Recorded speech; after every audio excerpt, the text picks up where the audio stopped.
Okay, it's just about 9 o'clock, so we're going to get started if everyone wouldn't mind taking their seats.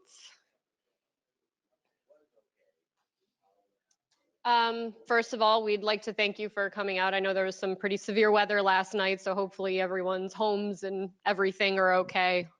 And the traffic, of course, was just lovely coming into Trenton, but thanks for being here today. And folks on the webinar, thank you for tuning in. So you are here today for the evaluation of extractable petroleum hydrocarbons and soil technical guidance.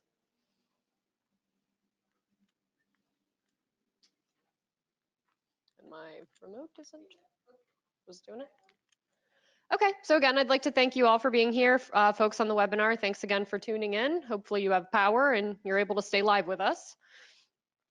Some of you are here for continuing education credits or CECs, and just so you are aware, the board has not yet approved the 3 technical credits for this course. It gets put before the licensing board at their next board meeting, and upon approval, you will be able to access your certificate by the web link that is sent to the email address that you provided. So just make sure that upon leaving, if you have not double checked your email address that you have on file with us, that you do that. There are some attendance requirements. So for folks that are here, you have to sign in and sign out, and we understand you might have to take calls, but please don't miss any more than 20 or so minutes of the presentation if you have to leave. Folks on the webinar, you have to be logged in for the entire session, and you will see a few test your knowledge questions pop up in the presentation. You have to answer 3 out of 4 of them. We're not looking for correctness, we're just looking that you are actually logged in and paying attention to the presentation. So as I mentioned before in the application, the DEP will compile a list of the in-person registrants, which are here in this room, and the webinar participants, and then we send it off to the board, and then you'll get a link upon approval, and that way you are able to access your certificate after paying the $25 processing fee to the board. So this is an example of the test your knowledge slides that you'll be seeing throughout the presentation. There's 4 of them in total. So what we would do here, our test your knowledge question, is Lynn Mitchell the new acting assistant director of the remediation review element, which is consistent of BIR and BRAP? Answers yes or no. The answer is yes. In case you are not aware, Lynn is the acting director. Bravo, Lynn. A few important reminders, if you would please make sure your cell phones are muted or off for airplane mode. If you do have to take a call, there's 2 exits at the back of the room, and there's also the entrance in which you came. There will be designated question answer segments at the end of each speaker, so please wait for that moment before you raise your hand. We will take questions from the audience as well as webinar questions. And also please wait for someone with a microphone to come up to you before you start asking your question, because the folks on the webinar want to hear your question as well. The only way they can do that is through the microphone. And folks on the webinar, please wait for the question period to be prompted on the screen before you start asking questions. Just another friendly reminder to folks in the room, if you're here for credits, make sure you sign out at the end of the day with the time. And also you have in the list of handouts today a questionnaire or a survey. It's a course evaluation just for the training committee to know exactly what you thought of the presentation, what can be improved upon, and we do take those very seriously. There's also a place for suggestions for future training events if you have anything that you'd like us to cover. It's definitely something we consider. So myself, my name is Nicole Kozlowski. I'm with newly with the Bureau of Environmental Evaluation and Risk Assessment. And my co-moderator today is Christina Page with the Bureau of Inspection and Review. And we are the assistant co-chairs of the Site Remediation Program Training Committee, along with Lynn Mitchell over here as well, who I'm sure you all know. So without further ado, I'd like to call to the front Mr. Bill Call.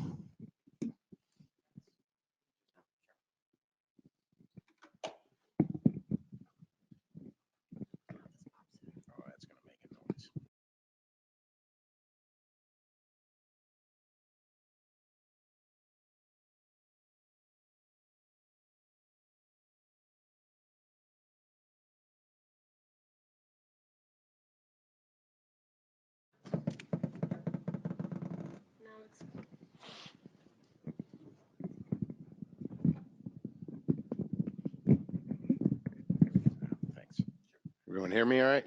We're good. All right. Sorry about that. Thanks, Nicole. All right, I'm going to try and figure this out. Thanks, everyone, for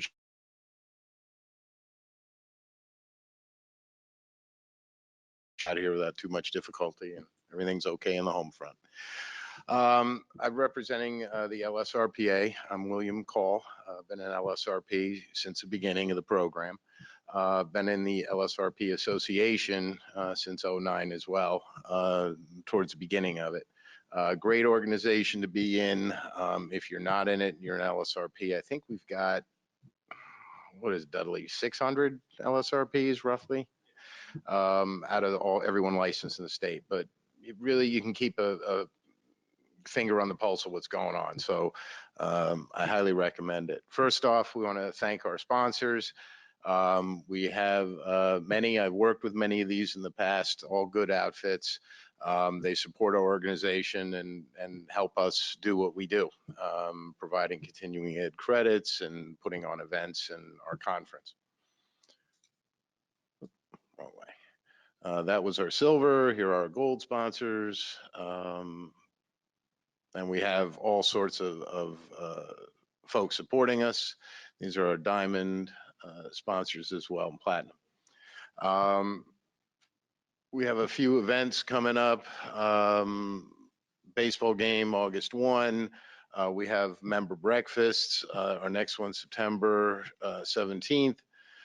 Sorry, it's a little hard to read with the blue background. We also have in October that prevention of adverse community exposure, fancy name for perimeter air monitoring. Of course, my boss, I'll give him a plug, Roger Ferguson, will be one of the instructors there.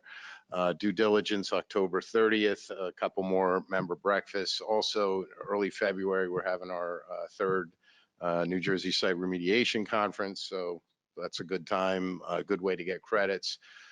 For younger aspiring professionals in the room, we're also planning to hold our exam prep class at that function, split it into 2 days, 2 sessions, because it just got too big to manage. But you should see save the date emails from the association coming out, and then notices to register and get hotel rooms. As I mentioned, every month, 2 months, we have breakfasts across the state. Good way to get a couple of credits, meet your fellow professionals, get some good breakfast, nice greasy diner food, good stuff. Recommend it for folks looking to learn some more. Our association participated in natural resource damages and environmental justice task force groups. I don't think much has come out of it lately, but we're keeping our ear to the ground on any developments. Sarah 2.0, Steve Senior from our organization, Riker Danzig and Roger Ferguson, my boss, have been spearheading the charge on the revisions, making sure there's stuff in there that shouldn't be and things that should be are in there. I won't get into too much details, but we do have e-blasts going out with updates, so certainly take a look at those. I don't think it's been signed by the governor yet, so the final draft or the final bill. But it's coming, and when it comes out, take a look. There's a few significant changes. We also meet with the commissioner, DEP commissioner, fairly regular basis, Mark Peterson, as well as NJDEP on brownfield issues. A couple of tools, many have heard this before, but we have dispute resolution. If you need to find a third-party LSRP to review your work, help mediate between a couple LSRPs, there's a list on our website. We also have a sounding board. Dudley over here is running it. Basically, you can submit questions anonymously or in confidence. And then a small panel of fellow professionals and an attorney will take a look at it, and someone actually calls you with an opinion. Not something you put in a report or rely on, but it's a sounding board, reality check. So definitely recommend that. We also have a spreadsheet for tracking your continuing ed credits. Most folks develop their own, but if you need a template, it's up there. We have a few social media initiatives, Facebook, Twitter, and LinkedIn. I usually just use the LinkedIn one. The other two just annoy me. But if you're on it and using it, help yourself. You can join up. We have several committees.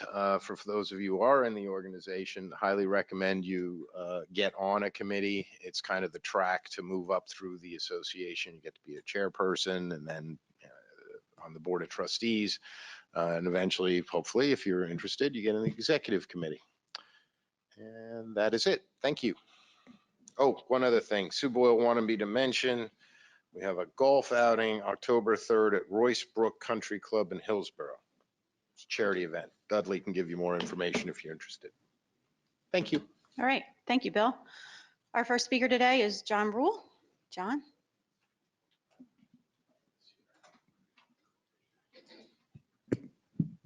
Good morning and welcome. I'm John Rule, the co-chair of the EPH Technical Guidance Committee. I'm a technical coordinator with the Bureau of Environmental Evaluation and Risk Assessment. The EPH Technical Guidance, along with the response to stakeholder comments and associated spreadsheet calculators, are now included in a single location in the Site Remediation Guidance Library as Item 8 under Technical Guidance. The EPH Technical Guidance supersedes the EPH protocol for compliance with the technical rules. The existing EPH protocol and associated guidance are still available, but will be archived after the standard 6-month phase-in period. Next. I would like to extend my thanks and deep appreciation to the EPH Technical Guidance Committee members who have served in part or in full since August of 2015. Each member brought multiple decades of experience and expertise in specific fields that culminated in the production of this technical guidance. Next,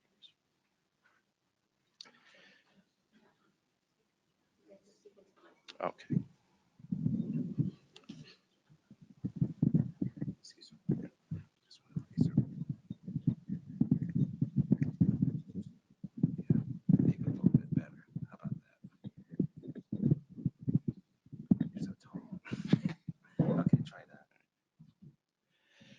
The committee wishes to extend special thanks to Paul Sanders for development of the EPH Category 2 soil remediation criterion spreadsheet calculator, which was also issued with this guidance. To Jacob Orrig, who developed the EPH alternative product limit spreadsheet calculator, and to Paul Bauer for formatting the guidance document and inserting the many web links. The committee also wishes to thank Lynn Mitchell, Christina Page, and Nicole Kozlowski, the training committee, for assisting with the development of this presentation and bringing the committee's work out of the weeds. Next, please. Okay. In front of you is a list of the acronyms and abbreviations that will be used in the presentation. You're probably mostly familiar with these, but this will allow you to follow if you aren't sure of a particular abbreviation or acronym. Next, please. So which petroleum products does this guidance pertain to? And the answer is the specific petroleum products identified in Table 2-1 of the technical rules that require analysis for EPH for soil sediment. The EPH technical guidance further subdivides the EPH applicable petroleum products into 2 categories, Category 1 and Category 2. So what differentiates them? Specific soil remediation criteria, both residential and non-residential, were established for Category 1 petroleum products. For Category 2 petroleum products, the EPH soil remediation criteria are sample specific. A spreadsheet calculator is provided to calculate both residential and non-residential EPH soil remediation criteria for Category 2 petroleum products. The new version of the EPH SRC calculator issued with this guidance will be showcased later in the training by Dave Buhalski. Next, please.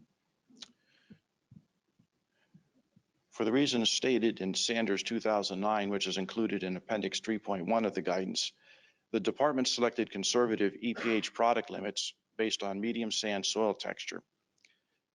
Stakeholders questioned the universal application of conservative medium sand-based EPH default product limits to all soil textures. Also, the soil remediation standards were in the process of being revised, which would have elevated EPH from soil remediation criteria to promulgated standards and updated values for some parameters used to develop the EPH values, thus resulting in numeric revisions to the EPH values themselves. Next, please. So what are the main differences between the EPH protocol and the EPH technical guidance that's now been issued? Since issuance of the August 2010 EPH protocol, Table 2-1 of the technical rule lists 6 additional petroleum products requiring EPH analysis. The default product limits remain, but equation and calculator were developed to calculate AOC-specific EPH alternative product limits. The default product limit for a Category 2 petroleum product is determined by the petroleum product. The 17,000 milligram per kilogram default product limit is no longer applicable to every petroleum product in Category 2. Because EPH alternative product limits can reach the tens of thousands to over 100,000 milligrams per kilogram, it was necessary to cap the EPH concentrations that could remain unremediated. Also, because EPH Category 1 has defined soil remediation criteria, compliance averaging is now allowable for Category 1. Additional clarification was necessary regarding applicable EPH soil remediation criteria and default product limits for commingling of EPH-related petroleum products. Next slide. There are some additional changes. Section 5.0 EPH evaluation step by step. It's been updated. The introduction of compliance averaging for EPH Category 1 SRC is included. For the SPLP analysis on 1 or 2 samples exceeding the 2-methylnaphthalene impacted groundwater soil screening level, the 2-methylnaphthalene sample leachate concentrations are now compared to 600 micrograms per liter. Thirdly, the EPH alternative product limit calculation and EPH ceiling are integrated into the steps, and the steps order themselves have been rearranged to the investigator's facilitation of use. We've also updated the Category 2 EPH soil remediation criterion calculator. Once the soil remediation criterion is calculated, the pass-fail applies only to the soil remediation criterion. It no longer compares the calculated soil remediation criterion to an EPH product limit.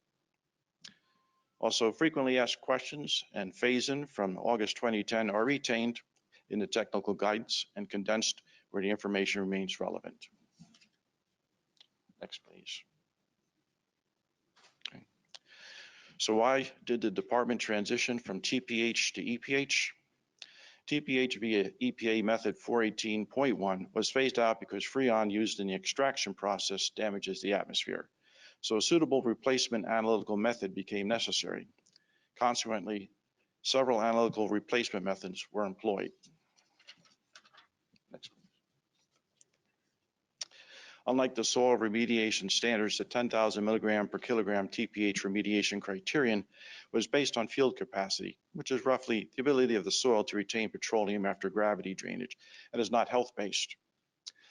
However, when the science becomes available, the department must establish human health-based remediation standards. Ultimately, this produced version 3.0 of the current EPH methodology, which has been in use since August of 2010. Next, please. Consequently, the current EPH method delivers an assessment of potential human risk. And how is this accomplished? The method analyzes for concentrations of extractable aliphatic and aromatic petroleum hydrocarbons, specifically 4 aromatic carbon fraction ranges and 4 aliphatic carbon fraction ranges. Each of the 8 carbon ranges is paired with a representative toxicity factor. Next. 2007 field study was conducted in part to determine if EPH methodology was able to successfully analyze soil samples contaminated with number 2 heating oil and to determine comparability of results between TPH and EPH. The study resulted in 25 soil samples with EPH detections from 14 residences throughout New Jersey. The EPH soil remediation criteria were derived using standard US EPA residential and non-residential exposure scenarios and factors for the ingestion dermal exposure pathway. It is a calculated weighted average based on composition and assigned toxicity values with protection from non-carcinogenic health effects.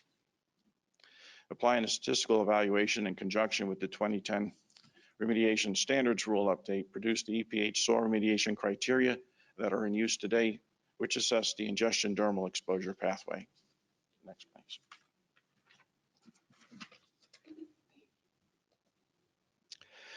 So how are the inhalation and impact to groundwater exposure pathways assessed?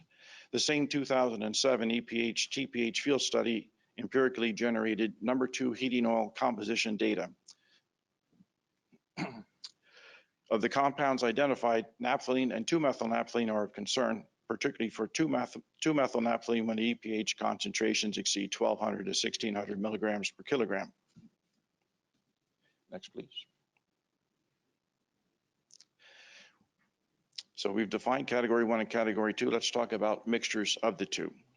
There seemed to be some ambiguity regarding how to address mixtures of EPH applicable petroleum products. And by mixtures, I mean commingling in soil of different EPH applicable petroleum products. So we have a handout that you've been given. It's the one that's kind of dark shaded. It's the EPH category, soil remediation criteria, and default product limit by petroleum product. The chart lists each of the EPH applicable petroleum products from table 2-1 of the tech rule.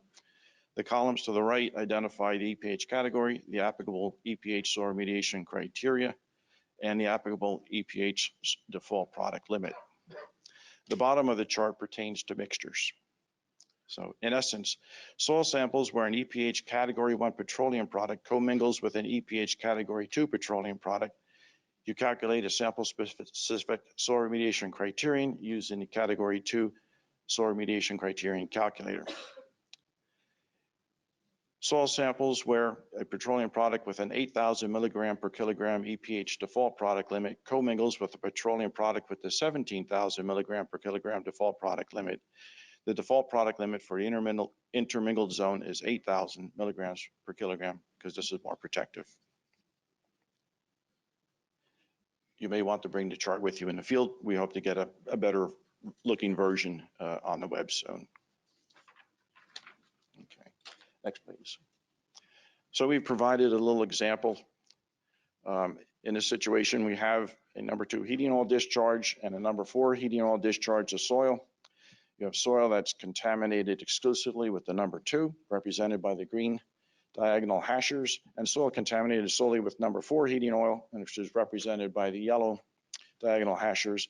There's also a zone where the 2 discharges have commingled, and it's represented by the overlap of the green and the yellow hashers. So what are the specific soil remediation criteria and default product limits? Exclusive number 2 heating oil zone is the category 1 soil remediation criterion of 5,100 parts per million and 8,000 milligrams per kilogram default product limit. The zone exclusive to number 4 heating oil is sample specific soil remediation criteria using a category 2 calculator and the 17,000 milligram per kilogram default product limit. The commingled zone will be sample specific soil remediation criteria using the category 2 soil remediation criterion calculator and the 8,000 milligram default product limit. Questions?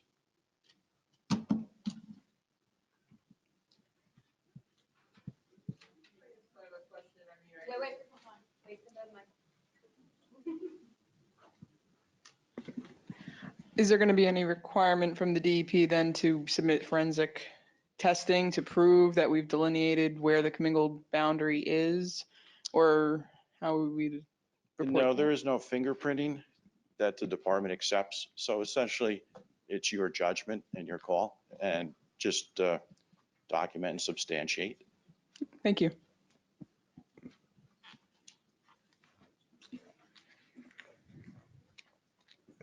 Could you talk a little bit more about the phase-in? I know you referenced that you retained the phase-in from the August 2010 guidance. Can you elaborate on that? That's the standard phase-in. Normally, if you do not want to use the new guidance, you're allowed to use the old guidance up to 6 months. For the most part, the new guidance, I would think, is more helpful than just using the old protocol. But Does your remediation have to be complete within that 6 months in order to use the old guidance? I don't really know, because that's more of a, it's not so much technical as it is. My understanding, I'm Christina Page. Hi, John. is you're asking if remediation should be complete prior to using the guidance? I mean, can you be specific? Yeah, let's say I have a project, a remediation I'm starting now, and I want to use the old guidance. Do I have to be done within that 6-month phase-in period if I'm going to use that old guidance, or do I just have to start it within that 6-month period? Is Barry here? Good. Thank you.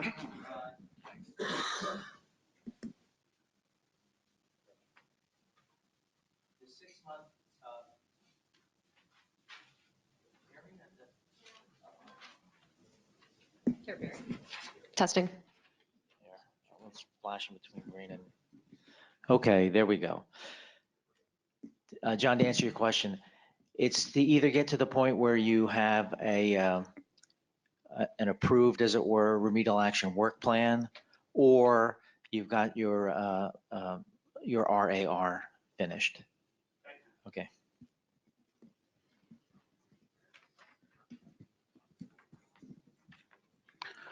Hello. Let me ask the question first, and then I'll explain why. My question is there a direct correlation between the TPH numbers and EPH numbers?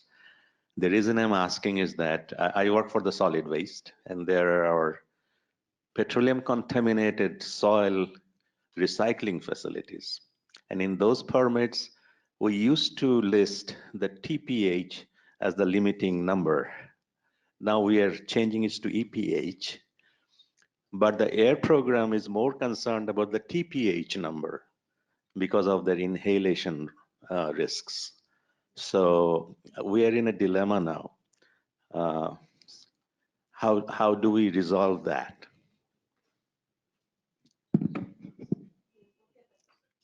I think we'll have to get back to you on that. The speakers will be around after the presentation, so we can get some contact. You're in the department, right? Oh. As far relative to your question about the correlation between EPH and TPH, I think there's an excellent correlation relative to ingestion dermal exposure pathway. And category 1. Right, category 1. Relative to inhalation, we're not really looking at that in our numbers. Our numbers are based strictly on an ingestion dermal. Yes, for the EPH. So we'll have to get back to you relative to that, the second point in your question. Okay, we have one webinar question, and this is from Krutaben Oza. How do you determine commingled product area? You pretty much have to use your boring data and examine what you have, but it's a judgment call. Okay, thank you very much, John. And we're going to move into the next portion of the, yes, thank you, John.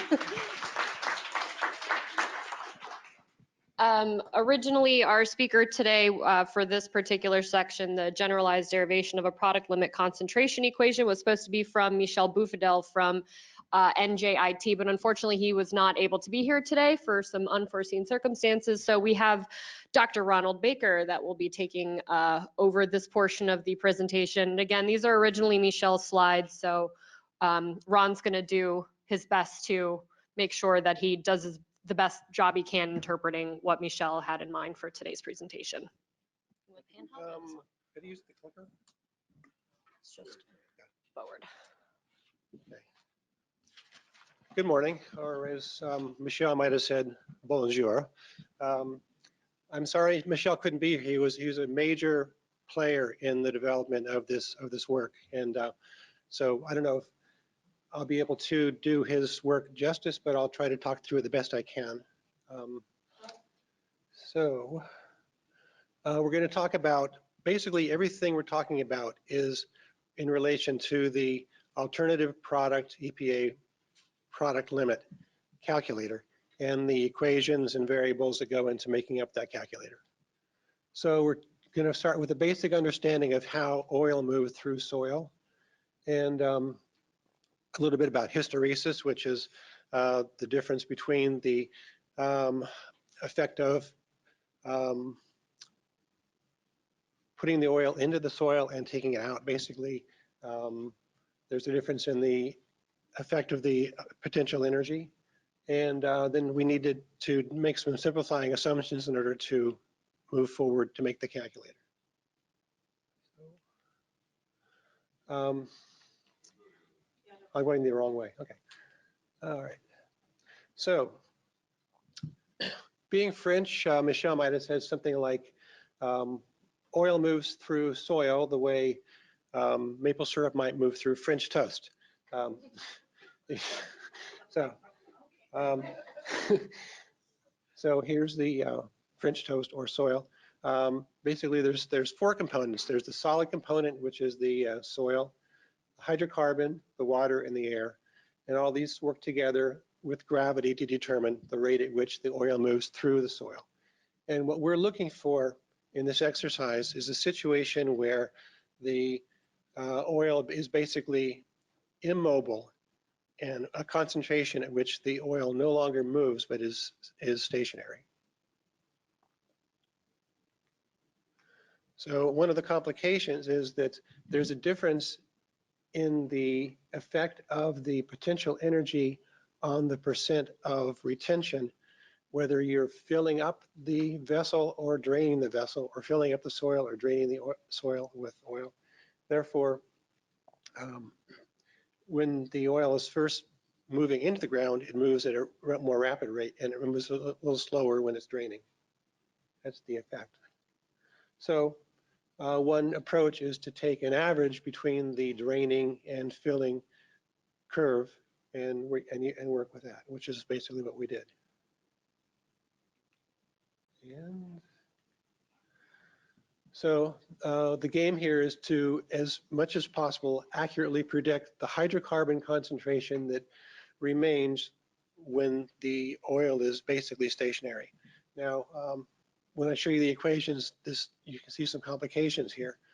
And basically, we're using unsaturated zone hydrologic concepts and applying them to oil and using oil instead of water. And then we're accounting for the difference between oil and water. And the basic differences are the viscosity of the oil, and the other one I mentioned here is the density. Oil is slightly less dense than water in general. So this is a basic equation. This is Darcy's law, which is not a constitutional amendment soon to be overturned by the current Supreme Court. Actually, it is a, I'm going the wrong way again. It's a relation between the velocity of something moving through the soil and the potential energy causing it to move. And the proportionality constant is the hydraulic conductivity, which is made up of several components: the gravity, the viscosity, and these two permeability constants. One is the intrinsic permeability, which is intrinsic property of the soil, which is based on the particle size distribution, and the relative permeability, which is the permeability once there is oil in the porous media. And of course, viscosity is a key component. Again, the intrinsic permeability is a property of the soil, regardless of basically empty soil. The relative permeability is reduced because the presence of the oil slows down the movement. So what we tried to do here is determine a way to calculate the relative permeability, which is the key thing that you need to find out, because the relative permeability is a function of the amount of saturation of oil. The more oil is present, the greater the the more oil present, the greater the relative permeability. So, let's see. So basically, that's the information that Michelle wanted to present. Is that we're looking for a way to determine the relationship between the amount of oil present and the velocity of the oil moving. And the other thing I don't think I mentioned is in the Darcy equation, I might have,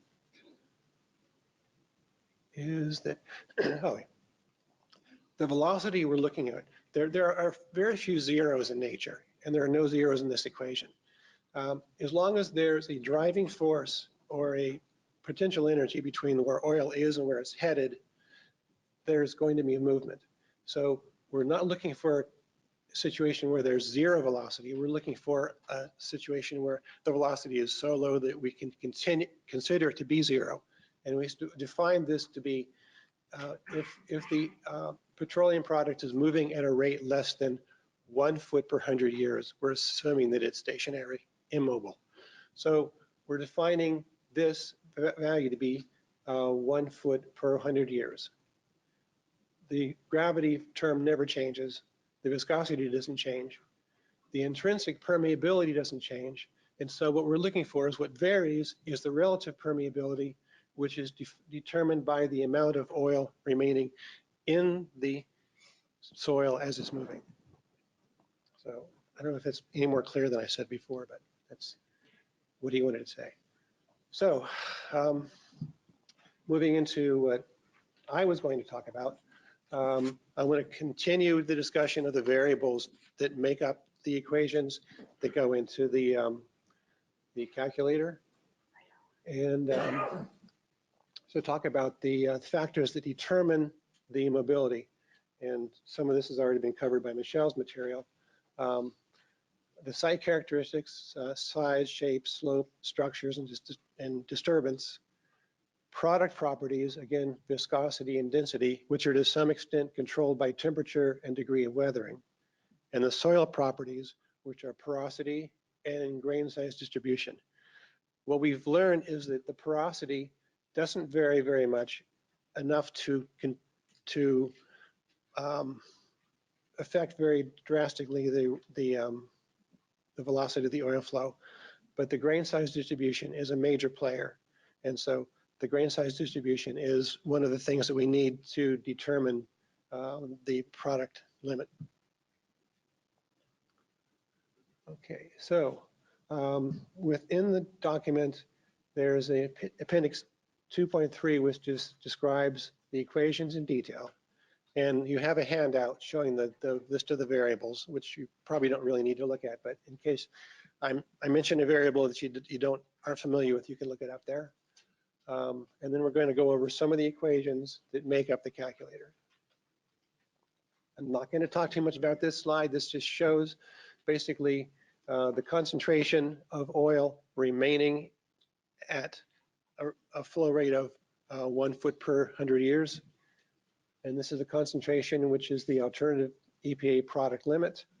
It's a mass of oil over the mass of soil.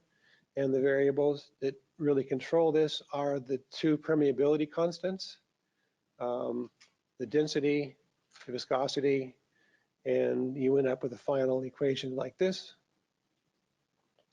which pretty much contains the same terms. This, again, is an appendix in the document. So the final equation you end up with after all of the variables that don't change are input, you end up with the alternative EPA product limit is a function of the intrinsic permeability, which we get from measuring the particle size distribution, the density and the viscosity, which are properties of the petroleum product. So you don't need a lot of information to get this. You just need to basically do your particle size distribution and know the properties of the hydrocarbon, the density and viscosity. And from there, you can determine the product limit. So let's look at how the calculator handles some of these variables. Well, and how they affect the movement of the oil. Lower viscosity results in greater mobility. Lower density results in lower mobility. So these are pretty obvious. here's some of the products that you're going to encounter that you probably already have encountered in your work. And you'll notice that the density doesn't vary very much among the different petroleum products. However, the dynamic viscosity varies greatly over 5 orders of magnitude. Each color is an order of magnitude. So from 0.002 for diesel to 403 for number 6 heating oil, that's a large variation in viscosity, which greatly affects the mobility of the product. Some of the soil properties that are important: the total porosity, how much of the porosity is filled with oil, the flow gradient. We're assuming that all of this product is moving vertically, and for every 1 foot of movement, there's 1 foot of displacement. So, and then D10 is the size of the particles through which 10% passes through a sieve. So this is a key thing that we're trying to determine. This is used to determine the intrinsic permeability, which is really the thing that we're trying to determine here. So let's see.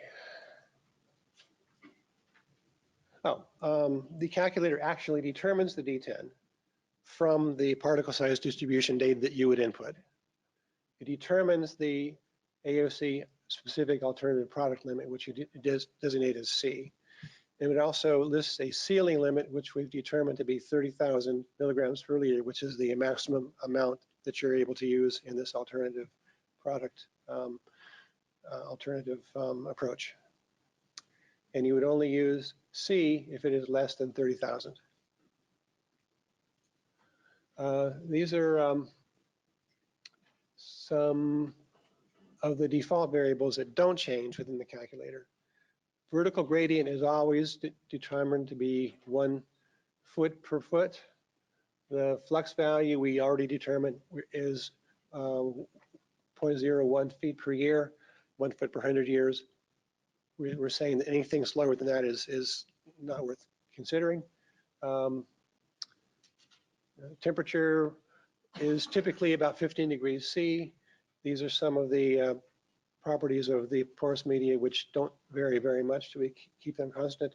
DEP has determined that a good value for porosity is 0.41. So all these variables are kept constant in the calculator. These values are determined within the calculator. The 3 permeability values, the saturation value, and the soil filled porosity. So these are calculated within the calculator. So we looked at some sensitivity analysis to find out which variables are most effective in determining the EPA product limit. And we found that some of the product properties, density, viscosity, and soil properties, porosity, and D10, we tested these to see which were more effective and more important in determining the C value. And if you look at the effective density, you can see that over the range, this is even a greater range than you will see in the field.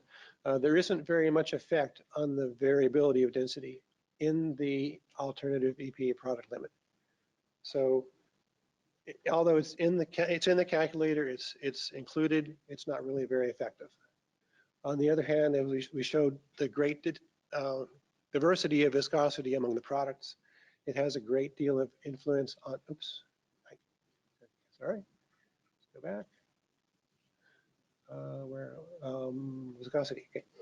It has a great deal of effect on the alternative product limit. From 0.01 to 30, there's a lot of change.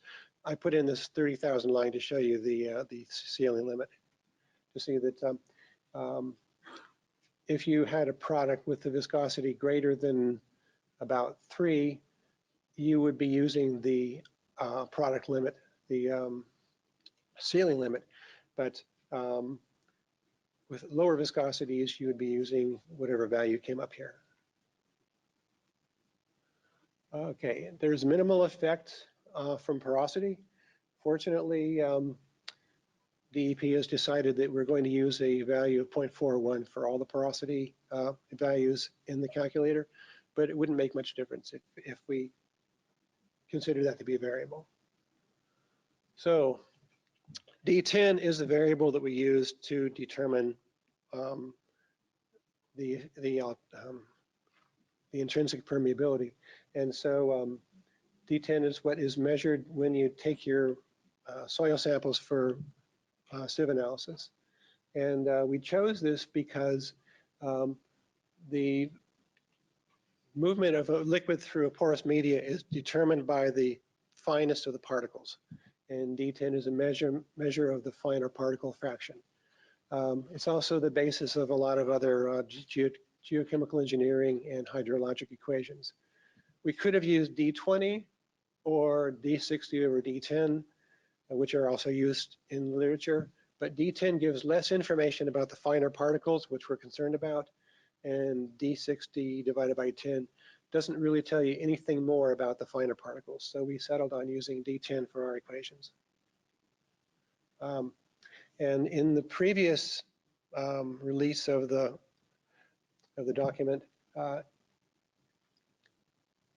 only sand was considered when they set the initial default values of 8,000 and 17,000.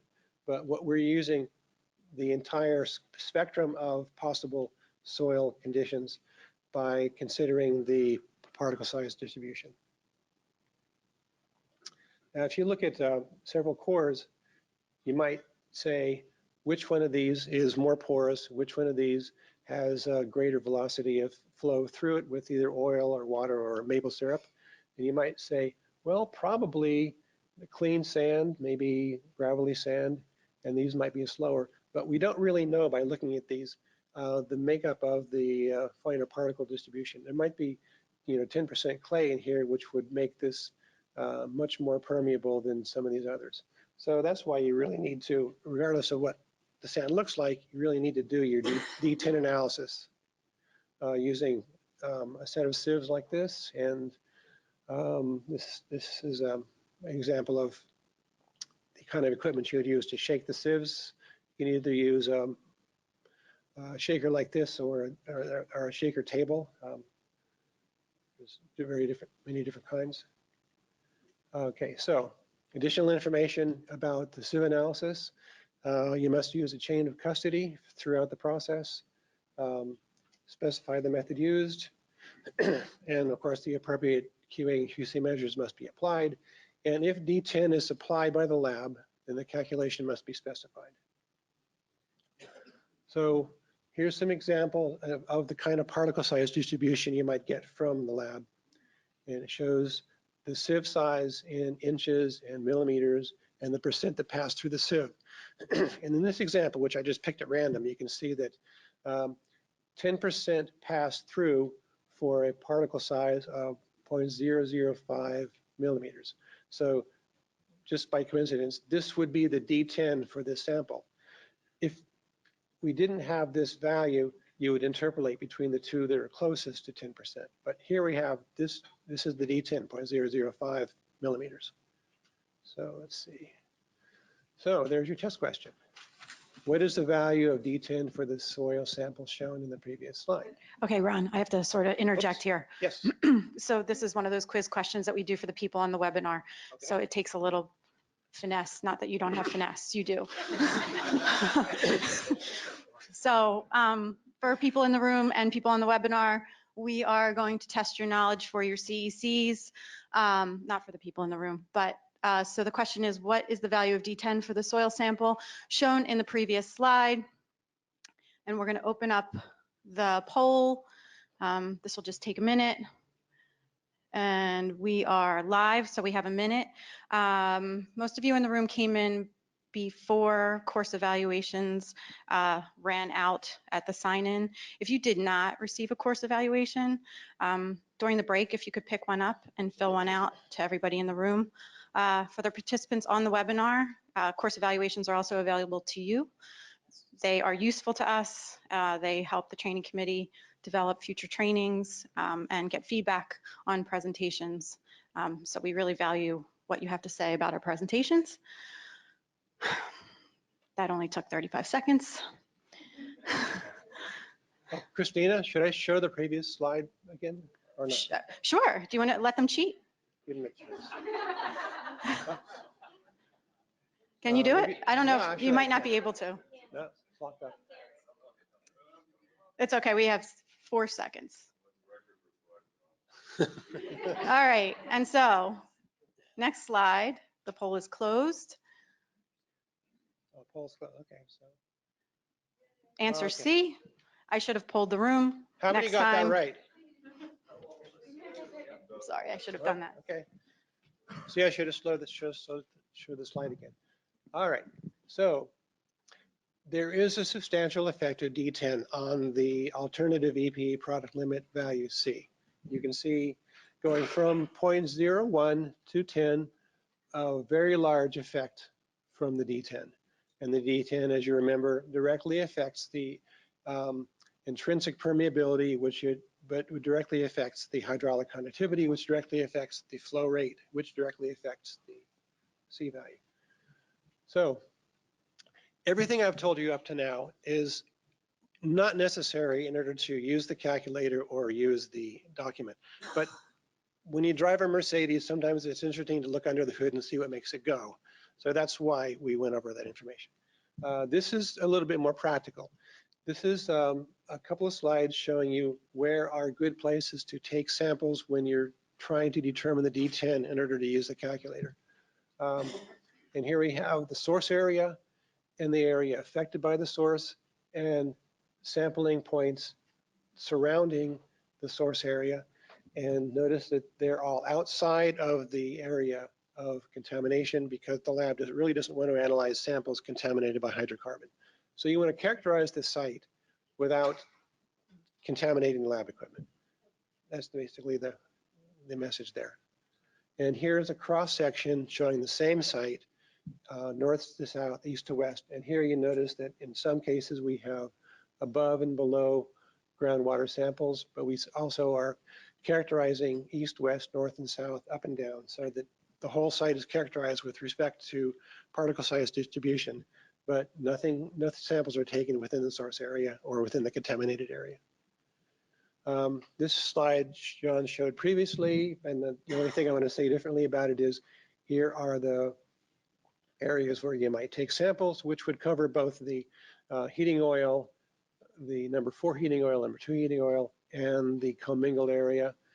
You can't really sample for the commingled area directly because it's kind of surrounded by the other areas. But anyway, these are the areas where you might want to take samples. This is a special case where we have 3 different areas of concern. Could be 3 different hydrocarbons or just 3 different areas. And you want to take 3 samples to characterize the particle size distribution for each area. But fortunately, we see there's 1 sample you can take in the middle, which would relate to all 3. So here you save money taking only 1 sample to characterize those 3 sites. So, questions? Let's wait for the microphones.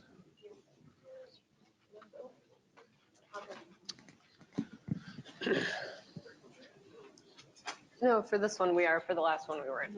Sorry. Gotcha. There's no organic carbon component to that determination?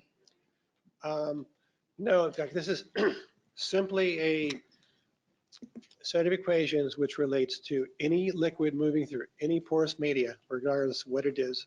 And we simplify the system by not considering the effect of the interaction of, and you're concerned about the interaction of the hydrocarbons with the background organics. And that could be a factor, but if anything, that would slow down the movement. And so our estimates are going to be more conservative than that. We made an effort in every turn to be as conservative as we can. So no, we didn't consider the effect of moisture in the soil or the effect of background hydrocarbons.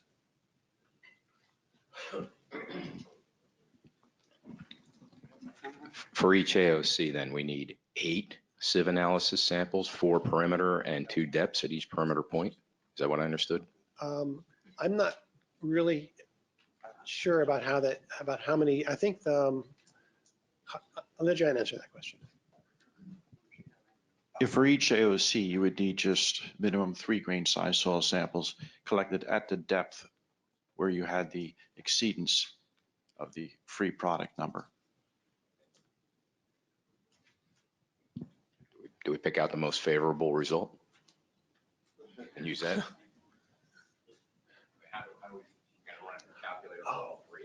Let me take that, John.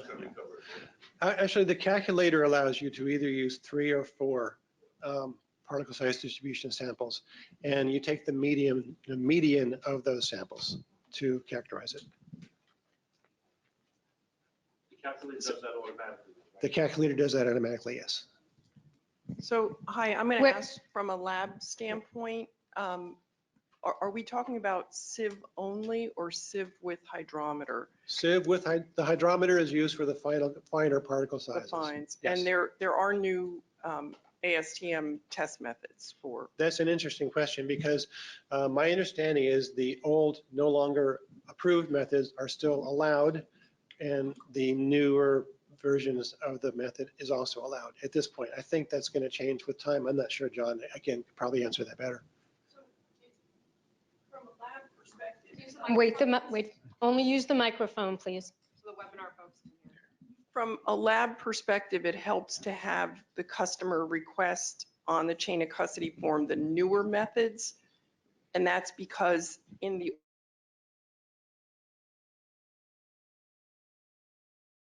or 422, and you ask for sieve only or sieve with hydrometer. In the new test method scheme, there are 2 separate test methods. There is a separate test method for sieve with hydrometer for the finer grain soils. So from a lab specificity, back to your other slide, ask for the correct method, use the chain of custody form. That's how labs prefer to. So John, is that something that would be provided as they're submitting the information? In the guidance, we had listed several methods, including the old method and the new method. It seemed that the new method would get you finer detail, but the old method served the purpose also. So I would think that for the LSRP or the Certified Subsurface Evaluator, looking at your soil, if you feel that you have a large percentage of fines, you'll want to ask for a method with the hydrometer. Because if you only did sieve and then you find out later that your D10 area would have been down in the hydrometer range, you got to go back and collect another sample.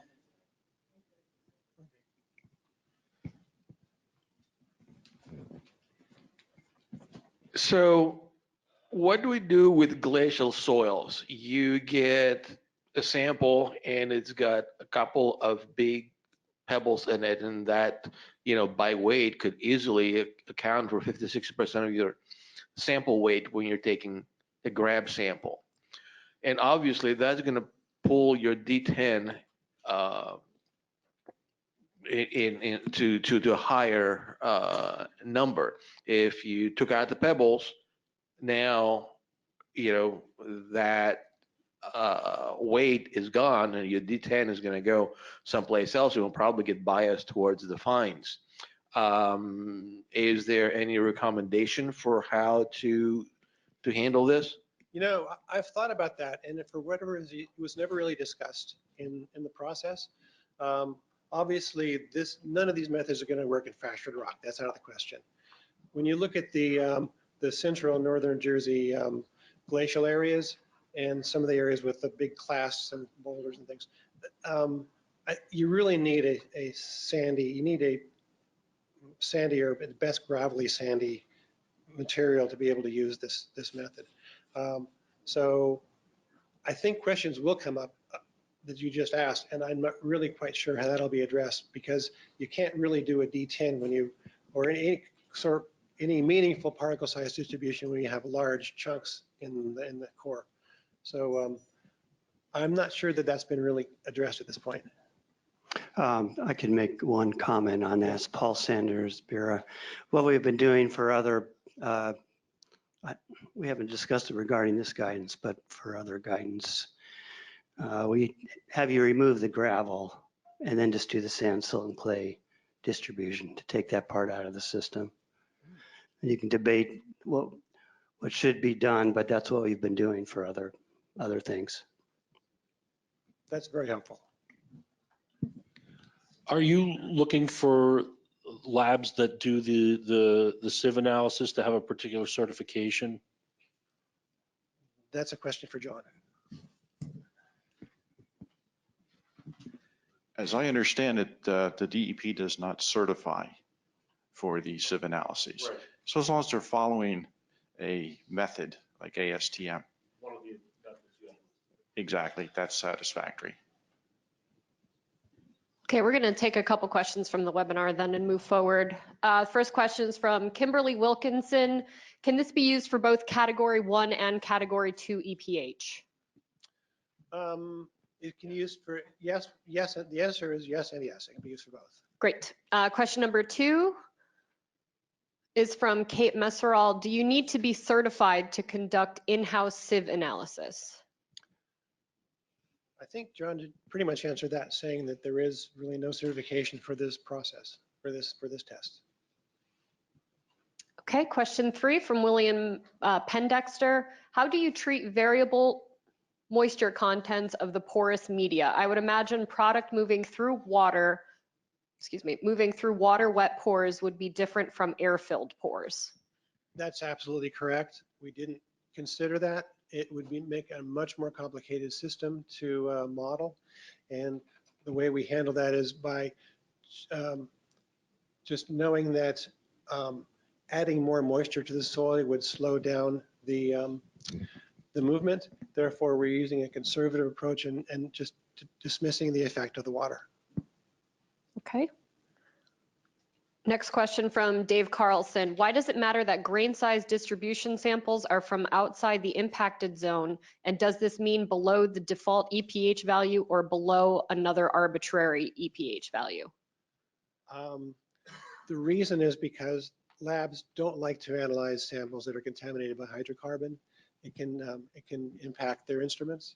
So it's really best to take uncontaminated samples and characterize the area as much as possible by taking samples all around the area and above and below the water table. And what was the second part of the question? And does this mean below the default EPH value or below another arbitrary EPH value? I don't think any of our values are arbitrary. But, I don't know if that's the answer to the question. The value you get from using the calculator could be above or below both the ceiling limit, or it could be above or below the previous and still existing default value of 8 and 17,000. It's a separate operation to determine that value, and basically you would use, if I was doing this, I would use the higher of the values, whatever comes up higher, either the 30,000 or the product number or the default value. Okay, next question from Keith Gagnon. Where are sieve samples collected when a single sample is collected for EPH during a site investigation? Well, it's really not a good idea to go to a site and collect one sample. As long as you're out there, you might as well collect all the samples you might need. So it makes, since you know you're going to be doing sieve analysis, you know you need to characterize the site. It's best to go back to one of the diagrams that are in this presentation, or even there are more of them in the appendix. Collect samples all around the infected area, above and below the water table. Have them in case you need them. It's a lot cheaper to fill glass bottles with sand than it is to go back and dig some more. So I guess my answer would be you don't go to a site and just collect one sample. Okay, next question from James Clabby. Is it true that the calculator assumes vertical movement, worst case 1 foot per foot, through porous media? If so, does this impact use of calculator on soil samples below the water table? We're still assuming vertical movement, which is the most conservative approach, both above and below the water table, yes. Okay, next question from Jerry Haig. If contamination extends into different soil textures, would the most coarse grained be tested? Can you read that again? If contamination extends into different soil textures, would the most coarse grain be tested? You would still use the median of the 3 or 4 samples collected to represent the area.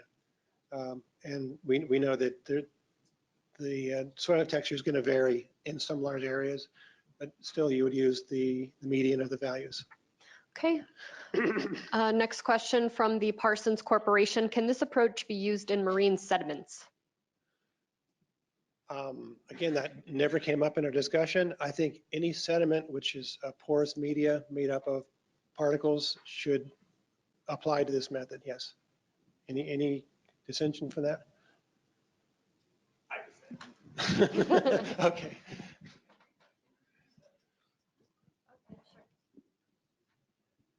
Yeah, this is John Rule. I'm not sure what you mean by marine sediments, if you're referring to an ecological evaluation or if you mean geology that was from a marine environment like a clay, let's say the Navasink Formation. But if it's referring to soil that was deposited in a marine environment like the Navasink Formation, for example, yeah, you can apply it to the clays and such that you would find there. Okay, one more webinar question. If EPH impact is more than a 1/4 acre, can I collect more than 4 samples and use the combination of EPH calculator and Excel to calculate a median? That's a question for John.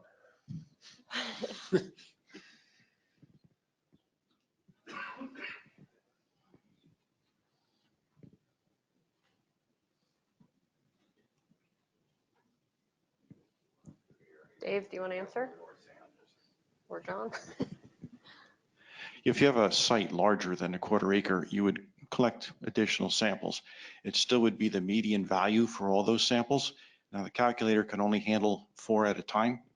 So if you were to, let's say, collect 8, you'll end up with values for each of those 8 samples. And the median essentially is you're then throwing out at least the 3 lowest, the 3 highest. You'll take the 2 middles and the average of those 2. So you'd run the calculator multiple times to get values for all the samples and then take the median D10 value for all those samples.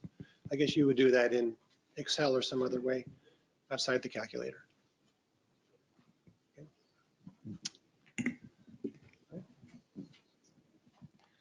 This is Barry Frasco again.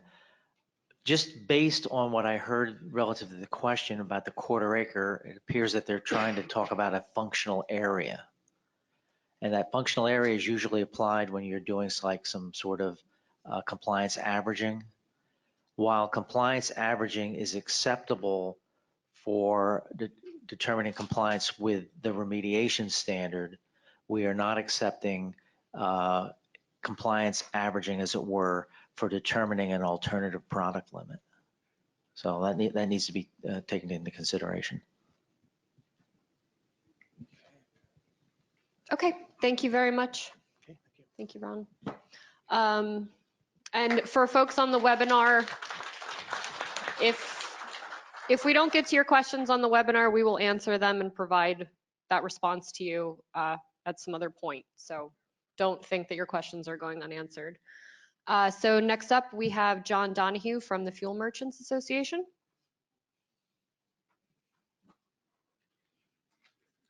So you just use the forward arrow. Would you like the handheld or? I think I'm going to use this one, Okay. which is unlikely. Good morning. I thought we were going to get coffee and stimulants and, you know, give you a break because, well, I think what you saw is, I'm John Donahue. I'm with the Fuel Merchants Association. I have a lot of experience in dealing with EPH remediations and dealing with companies that have no complicit involvement with EPH remediations. But, you know, the committee, first of all, is had great work and great people, as Ron pointed out. There was a lot of technical data, and fortunately, they were able to explain it to me because it was a lot above my pay grade.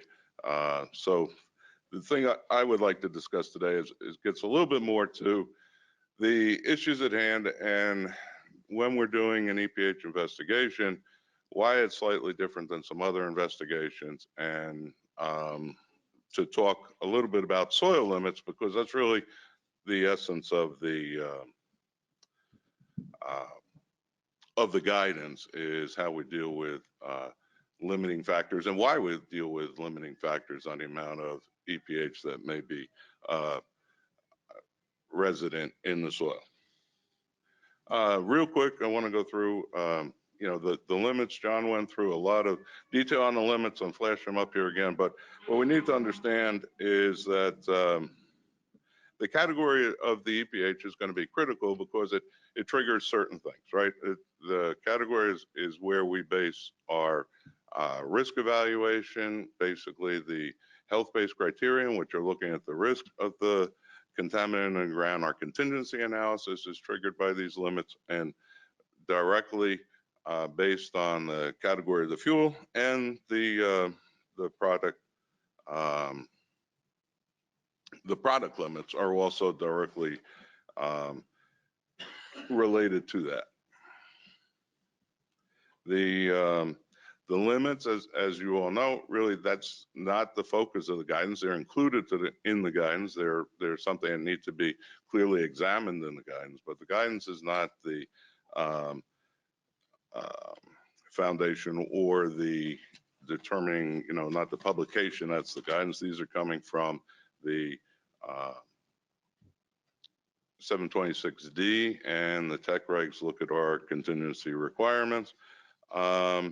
So they're promulgated and required someplace else. They just become part of the aspect of the investigation. So we get to my favorite section, and probably has been my favorite section for a long time, was the default product limits, which go back to 2009. Now, one of the things about the default guidance or the default product limits when we looked at 2009 is this predated a lot of the guidance that we currently have today. It predated the attainment compliance options that were out there. We were transitioning from the prior soil remediation standards, where EPH was a listed constituent, to where it wasn't a listed constituent. And, so there was a quagmire, as John pointed out earlier. 418.1 is going away, and we have those different issues. So, we looked at, what's an appropriate measure? How do we determine that? And so we end up with these default limits. And the default limits absolutely remain in the criteria and in the guidance today. But the EPH, we look at multiple things, and as Ron looked at, we're looking at the health-based risk. We have to look at the impact of the EPH or potentially on groundwater and on vapor. But as part of the investigation, which are all the health-based sides, then we have to look at investigations in a broad sense, where beyond that we start to look at the soils that are involved. And this is a little bit different than some of the other things. If I have a benzene issue, it's pretty clear. I have to remediate benzene, and it just goes on. But with TPH, we have multiple compounds just within the product itself, and that's what we have to look at. Okay. So what are we looking at in the guidance? As I said before, the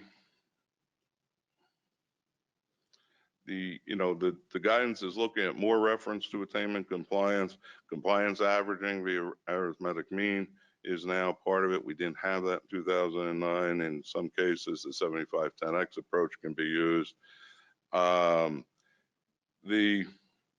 information included for SPLP, as John mentioned, when we're dealing with category 1 fuels and how we can evaluate potential impacts, these are integrated into the guidance. So as part of that step process that continues to be in this guidance and was in the previous guidance, now expands it a little bit in assisting the investigator with some of those decisions.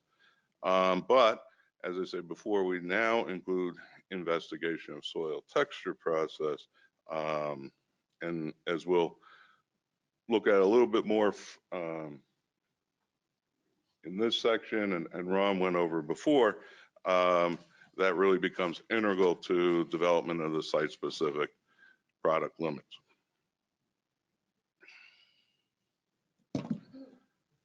I like to usually do my stand-up gigs here and not read, but in the practice runs I was like all over the place.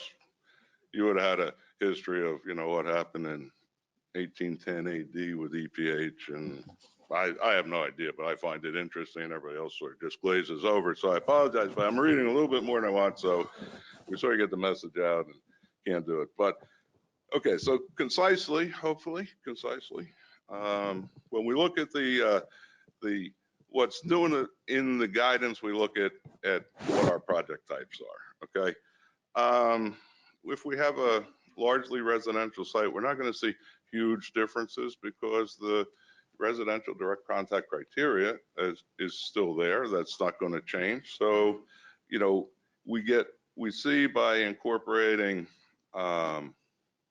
compliance averaging with the existing product limits, there are situations where an individual sample or something else, the site-wide area concern meets the criteria, so that's good.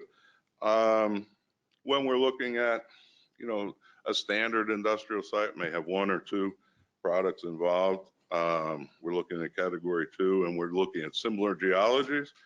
Once the health risk criterion are addressed, we probably see more application of a site-specific alternative product limit in those cases.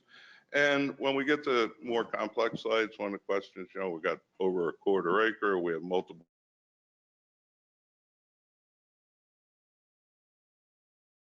come in. The advice to an extent is to come into the department and talk to people before you proceed with an investigation that may be determined to be challenged or have a problem. There are a couple items Ron mentioned as far as the product types that perhaps some of the assumptions when we look at the product type or viscosities or whatever may not be appropriate for what you're dealing with. But the question would be then, how do we substantiate those issues? So when we get into complex products or complex sites, complex geologies, where you feel that the basic assumptions that are included in this guidance are not applicable, then you may want to come into the department ahead of time as part of that investigation and work that through. Okay, what's not particularly new? Okay. This helps develop a means to achieve compliance, but the measures aren't changed. And that's, I've said this several times. The default product levels aren't changed. The required controls to ensure protectiveness aren't changed when a most protective criterion is exceeded. And what I mean by that is, our application of institutional controls or engineering controls don't necessarily disappear. It depends on your site. And in that regard, we have to sort of look at, where, what are our remediation goals? This becomes part of the investigation and how we are going to deal with it. Part of the remedial action for the site is going to be what's the future use of the site. If we have an existing residence and so our remediation goal is going to be that it's going to continue to be existing residential site, then, our driving forces are first and foremost are going to be the residential direct contact criterion. And that doesn't change with anything that's published in the guidance here, okay? It's a pretty simple way. As I say, there may be some new tools that are integrated into those iterative steps that weren't in the previous guidance, but at the end of the day, we can use the alternative product limit, and we're going to show some examples later where that applies, but to a large extent, first and foremost, you're going to have to look at meeting that goal. A non-residential site that, did I do that? Yeah, okay. That's seeking, an unrestricted use. Again, if we're with category 1 fuels, we're going to be a little bit more restricted. Those goals and requirements are not dictated by this guidance. But we can see instances where it may be applicable, and there could be a spot or two where the existing default product limit of 8,000 is exceeded and will be acceptable. We'll look at some examples of that. These are things that you have to look on a site-by-site basis.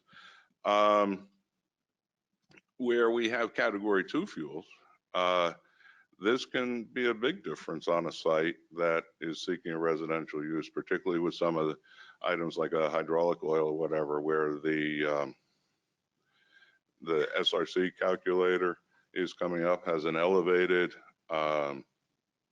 passing result for the health-based risk assessment for that product based on the fractionated analysis. And we couple that with the investigation of the soils, and we can see that the amount of product at the site, that site-specific product limit, now becomes much more meaningful, whereas in the past, we may have had a very high health-based answer through the SRC calculator, and we see that often, but we were limited by the 17,000 parts per million. And then, the last thing is, how does this work in if a restricted use may be acceptable, where the health-based criterion is well above the default product limits. But if a restricted use REO were to work and people can handle the fact that you're going to have a remedial action permit, some type of institutional control, some type of engineering control, perhaps. I mean, those things still apply and are talked about in the guidance. So what happened with default product limits, and why did we look at them from the beginning, and why are they appropriate now, and why are they necessary to EPH? As we talked about before, in 2009, when this guidance comes out, there are many different things going on. And the original guidance was published. The EPH, as I stated before, is somewhat atypical because, first and foremost, remediations are going to be driven by the health-based concerns.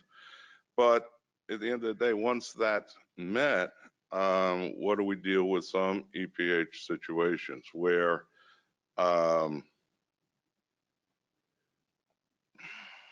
we have high limits, but we don't have a health-based control? We have, the department sort of gives us definitions on the free and residual product, but we don't really look at residual contamination, when due to age and weathering, what was a product really isn't a product. And we're not really going to discuss that, but those situations exist, and we're going to generate high EPH numbers for that, and oftentimes very low health risk assessments. And there wasn't, a clear solution. What happens when we have EPH, we don't have a health-based assessment, we don't have a groundwater potential, we don't necessarily identify a pathway, and yet we have to consider, the long-term effects or protection of not only human health and the environment. And where was that number? Where was that line in the sand? Where was it your opinion versus my opinion on this isn't a problem or it is a problem? And there wasn't a clear-cut answer, and as we'll talk about later, there isn't a clear-cut answer at the end of the day. But the department tried to look at literature research and go out and see what was available and make determinations. And so, they went to a report that was published in API that looked at, basically studied, what was the lowest level of EPH that could exist in soil that wasn't going to form an apple later on in the soil column. And that was by team of Prost and Duvall, and we'll talk about that in a second. So as John said earlier, a big part of the work of the committee was to evaluate these product limits. Were they right or weren't they right? And now that we had them, and now we had other tools available to us, particularly the SRC calculator and more experience with that, issues with compliance averaging, those types of things. All right, are these numbers good or aren't they good? And where were they derived? So we looked at different things that could be done to evaluate EPH in the soil and make good determinations on. We looked at some analytical methods and tried to see if we could get correlation from, say, a centrifuge process or analysis that would determine if there was actually free product in that soil, if anything would release. But there are proprietary issues. There were issues with that on what was appropriate. If I'm going to centrifuge a sample, what number of G's should I use? Is it 1,000 G? Is it 200 G? I don't know. I don't have a clue. But the people who use those analysis, and some of those analysis were developed for totally different purposes. When we're looking at yield of a formation versus remediation of a formation, they're two different things. So that was sort of a problem. We looked at, Ron went through the USDA calendar. I'll bring that up, triangle a little bit. I'll bring that up in here in a minute. But, could we develop a method where we could field classify soils, people could make a determination, and then maybe go to a lookup chart or something like that. And then the option that seemed most improbable, unlikely, and certainly confusing to me, and unnecessarily daunting challenge, because we figured the committee wouldn't meet for 4 years, we'd be done in 18 months, and that was our original time frame, was to develop a calculator. And we had great people who worked diligently and kept pursuing that issue, and actually came up with a working process that was user friendly, because the issues on a calculator was how would we put that out there, and how would you determine that value, and then how would the department be able to verify that you did it correctly with all these moving parts in it that we would have to verify. You saw the list of variables out there, that each one was site specifically correct. And then me being from the background I am, and both very low level EPH investigations to very upper level EPH investigations, how's the subsurface evaluator deal with that issue, and it becomes user friendly. But at the end of the day, the team worked through it and challenged my learning abilities significantly as they went through the various concepts and principles to develop that. But again, just for a moment, and humor me, we'll go back to the history of 2009, because I'm accused, my children told me I live in the past too much, so we'll live in the past just for a minute more. Prost and Duvall had a residual saturation study. We looked at their equations and what their conclusions were. As I said before, they were looking for the smallest possible level that an apple could form based on the concentration of the EPH that was detected in the soil. The study concluded that in addition to the type of the EPH product involved, that really the strong point was that the soil texture was the meaningful value.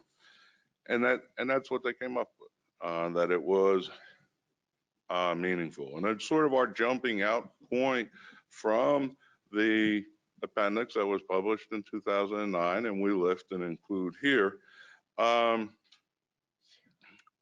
why we evaluate these numbers and looked at them closely was that these are, whoops, wait a minute, I forgot something, sorry. A look of confusion is eminently apparent because that's not in front of you. But I digress. Okay, so, these are the statements they came out with, and basically,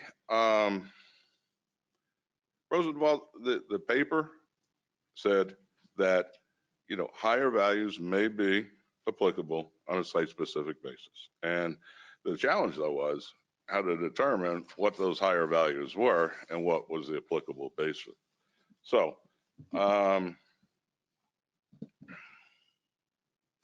the other thing that it was very clear is, the texture of the soil and the components of the soil. I get that on the next page, sorry. Those actual compositions in the soil column, we're going to attribute to wide variations in the amount of product that could potentially be retained. Okay, so what we see here on this slide is just to highlight it. This was from their document, but the lifts that we had is we looked at, middle distillates, category 1 fuels, medium to coarse sand. That was the value that was rounded up to 8,000. I was very excited when that happened because it was a gift from the department. We got 248 some extra ppm to meet our compliance, so that was wonderful.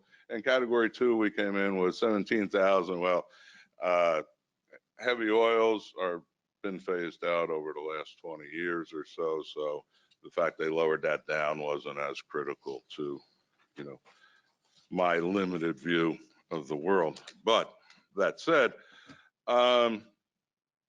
that's where the lists were from, and those were that's their table, and the designation of the soils in both cases was a medium to coarse sand. And we had 3.1, which basically said, okay, we looked at a reasonably conservative number, so we went to the medium to coarse sand. But as we've talked about before, we'll continue to talk about a little longer, and then you probably get coffee and stimulants, right? Since I've just beat this horse to like death. But in any event, okay, sand is very just a generic category. I would say any of us in the room could go to the same site, and if each of us went in the room went to the same site, picked up a handful of soil and rolled it around and see if it would ball a little bit or if it flaked off, and guesstimate our moisture contents or whatever else, would be looking at, the definition of coarse or medium or the percent silts and solids or how much clay is in it.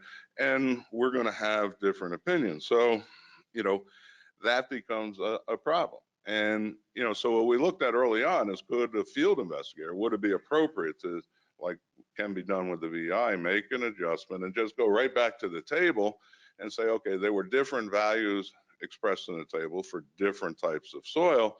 But then the question was, how did we match that up? Who's going to make that judgment?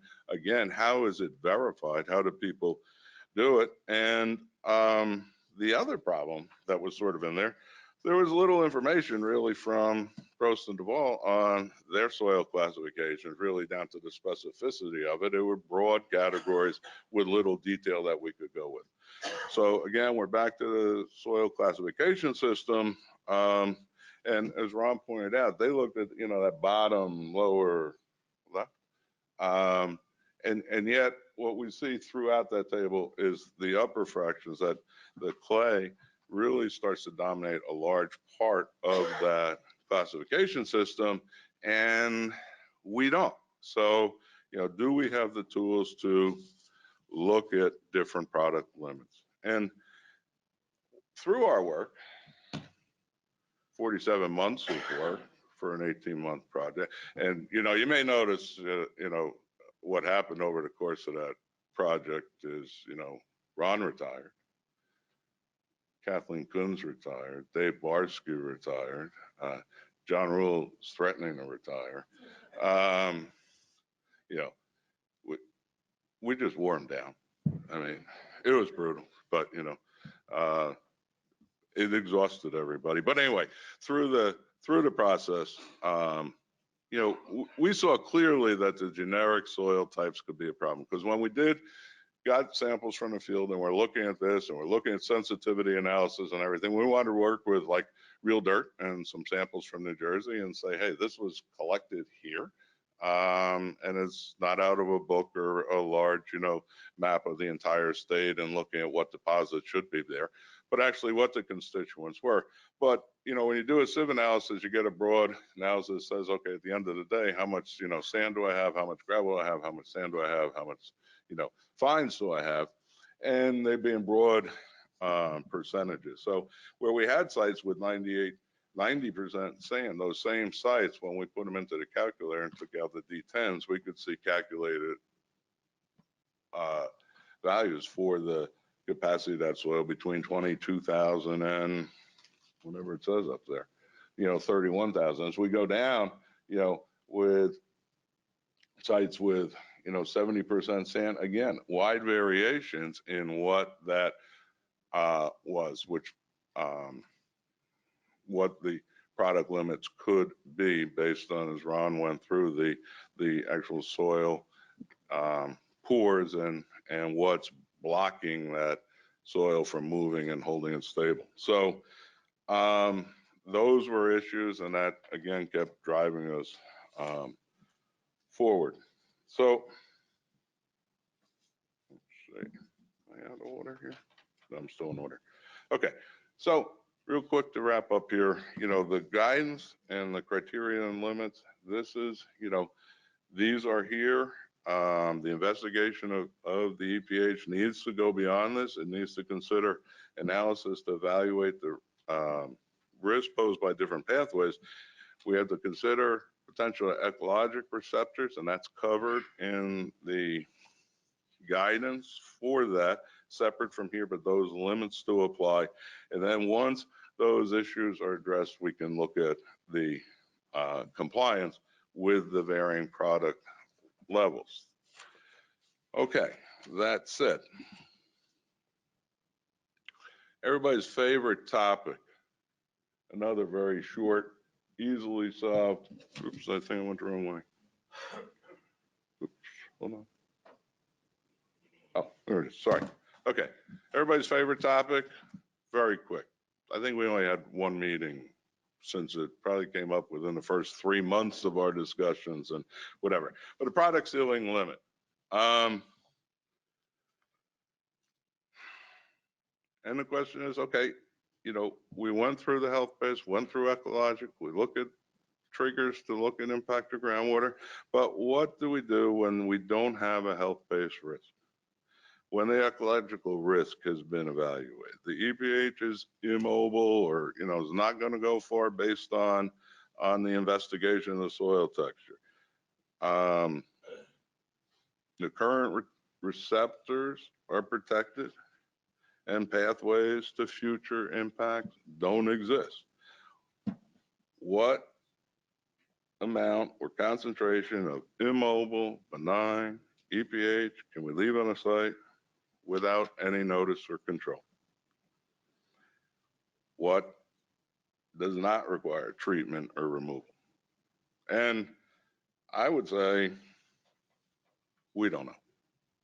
And that's just a good answer.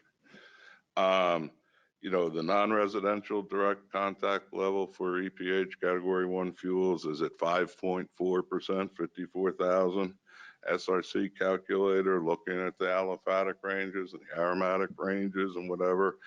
When we do that weighted averaging of those compounds with surrogate risk factors, we can see numbers that exceed 100,000 are appropriate.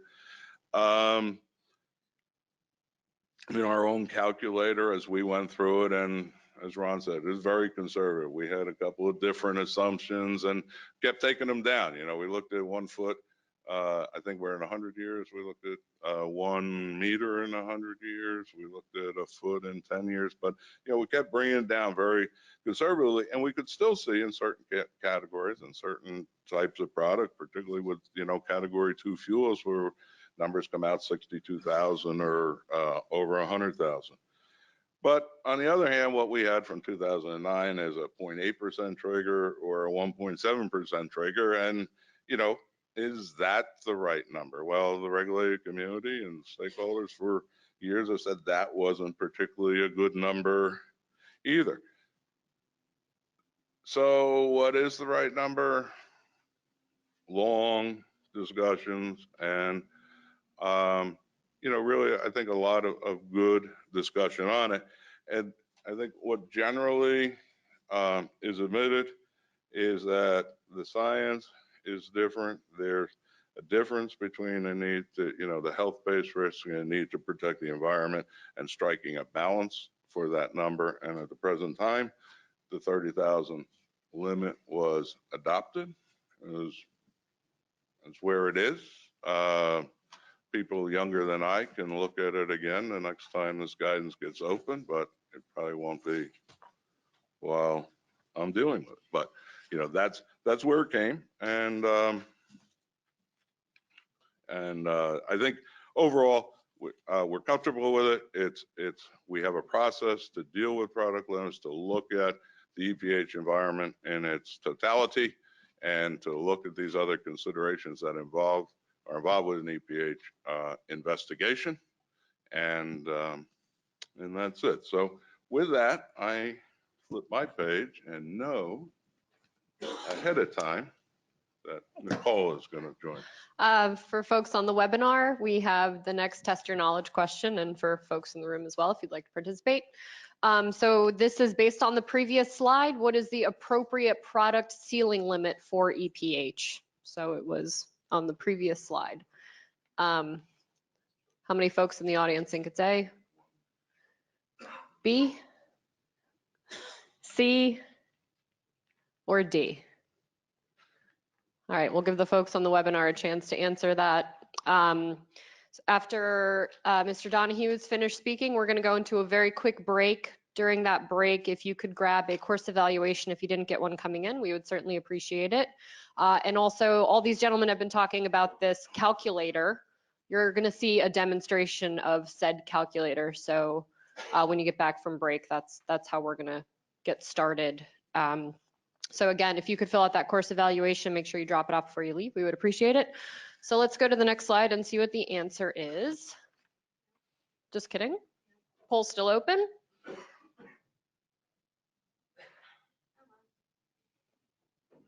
What's that? Oh, sorry, they're still answering. Okay. Also, we have a couple training events scheduled. October 24th, we've got the LSRP case study training at Rutgers. You'll be seeing some listservs and things like that going out for those events. And also on December 11th here at the department, we've got RFS to FA, Remedial Funding Source to Financial Assurance. So keep an eye out for that as well. That's December 11th. So the answer is B. So great job, audience.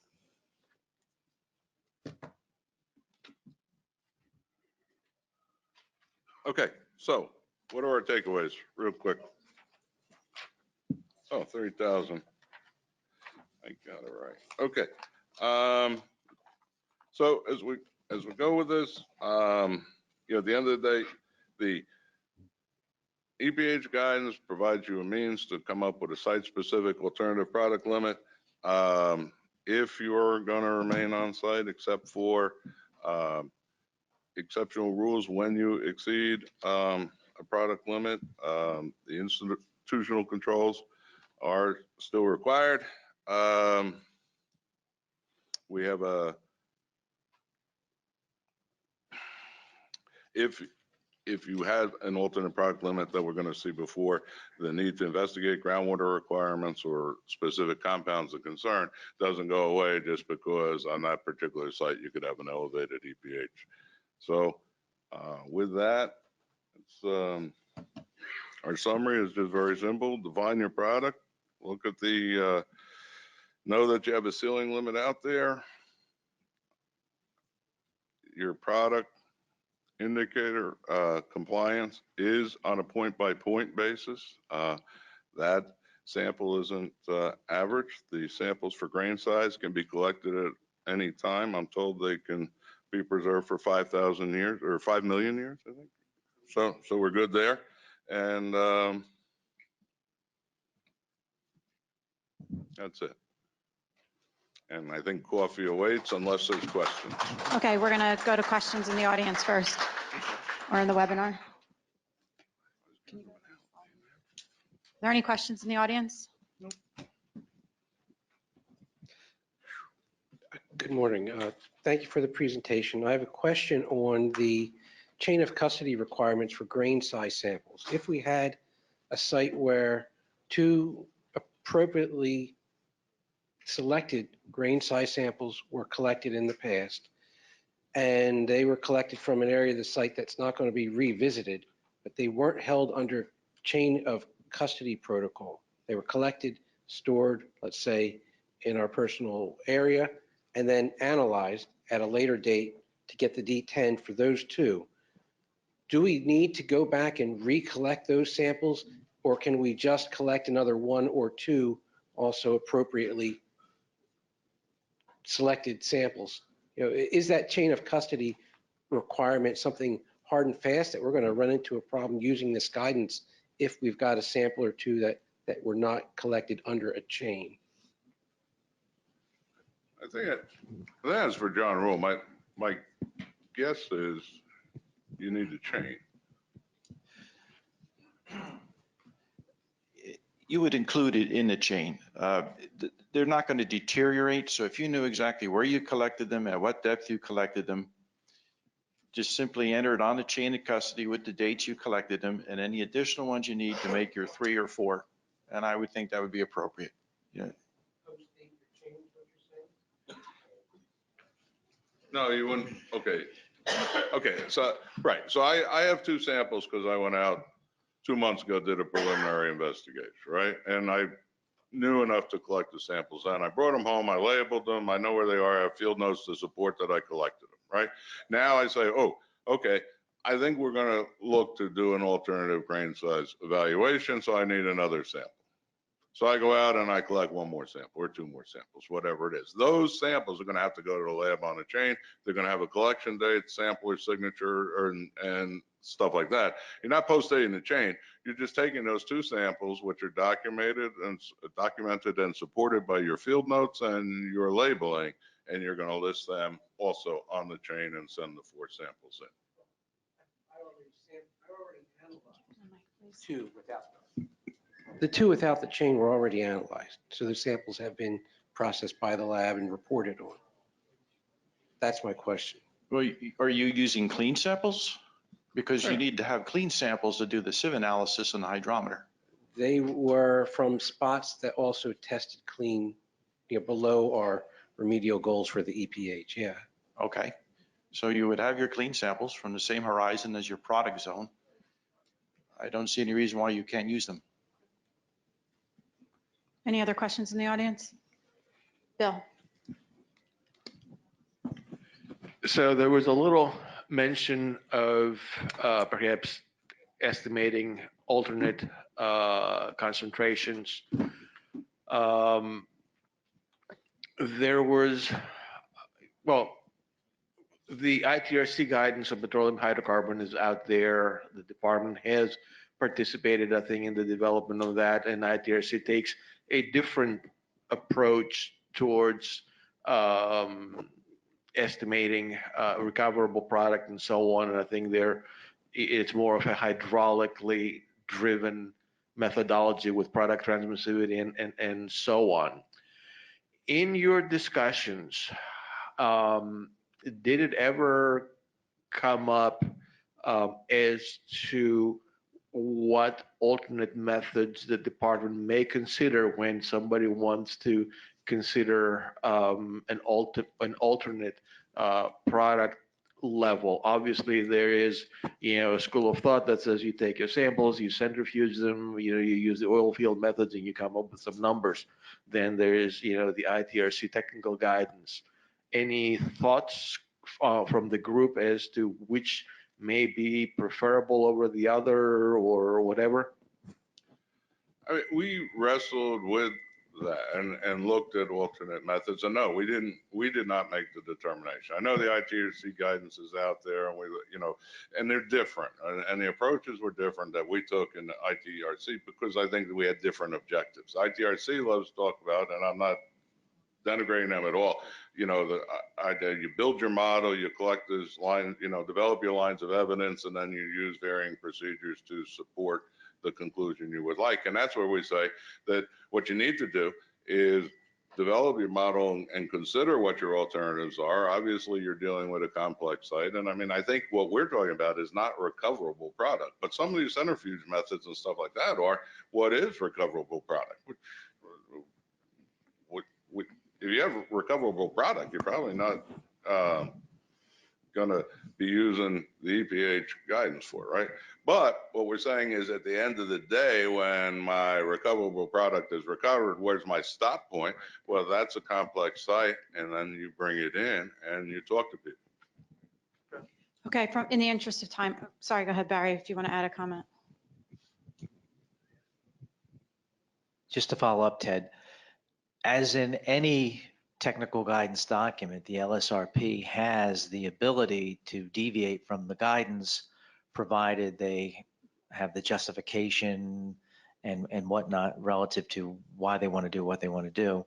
My only caveat to that is that if you're going to go that route, it probably would be to everyone's advantage to have a tech consult before you start going down the particular road. But I would also say that I don't think that's going to change the default value of the 30,000. So it may only help you that if in one method you get 12,000 or excuse me, one method you get 20,000 and the other you get 25,000. That's the only thing I can think of.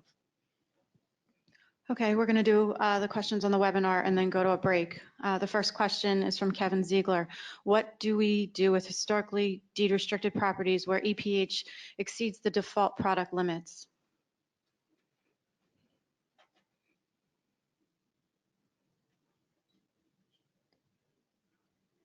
Do I need to repeat that? Does somebody? Should we get back to, okay, so what do we do with historically deed-restricted properties where EPH exceeds these default product limits? Okay. From the remedial action permitting perspective, if the deed notice already exceeds the default product limits, but you already have your deed notice and you already have your remedial action permit, we're not reevaluating those. So you got it. Okay. You just have to make sure that when you do your biannual certification that it is protective. Okay. Kevin, if that doesn't meet your needs, you could send an email to John Rule. Or to the Bureau of Remedial Action Permitting, which is now Gary Sanderson. Okay. The next question is from Rick Lev. Does EPH guidance apply to concrete reuse? No, I see somebody shaking their head. No. The next question is Jerry Haig. Why is there an NRDC SRS for category 1 that is greater than the max ceiling level for EPH?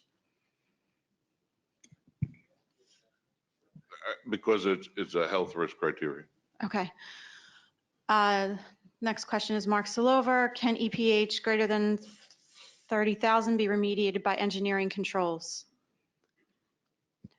Yes. It's open. Yes. Yes. I hear answers that. Well, but the 30,000 ppm value as the trigger of product needs to be tied back into the tech reg that says you can't leave behind free and residual products. So the idea is that if it's above 30,000, you're supposed to either treat or remove unless it's technically impracticable. And in that instance, you can cap it as long as you also contain the contamination. So that 30,000 is that subchapter 5 provision in the tech regs. okay, 2 more questions. What is the significance of the 54,000 ppm non-residential limit if soils exceed the 30,000 parts per million ceiling limit?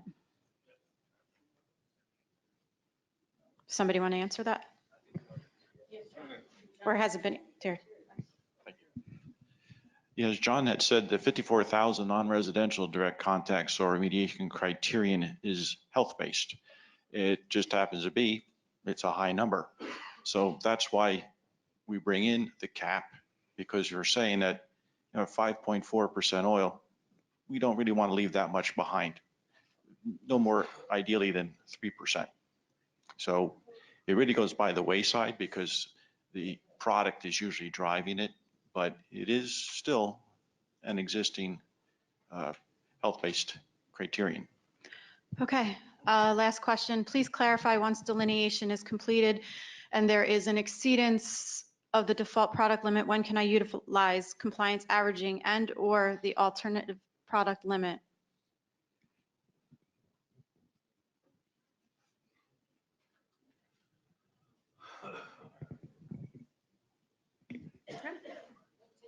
Sure, thanks. His question is confusing because your case isn't completed until your actual, your delineation is done and you deal with product and you deal with each one of your human health risks. So it could be evaluated at any time. And again, we mentioned grain size samples or your material should be collected at any time, but it all goes into your final remedial action. Okay. In the interest of time, we'll get the last question. We'll email the last question. We're going to take a break here. It is 10:56-ish. We'll come back in 5 minutes. So around 11 or so, we'll reconvene.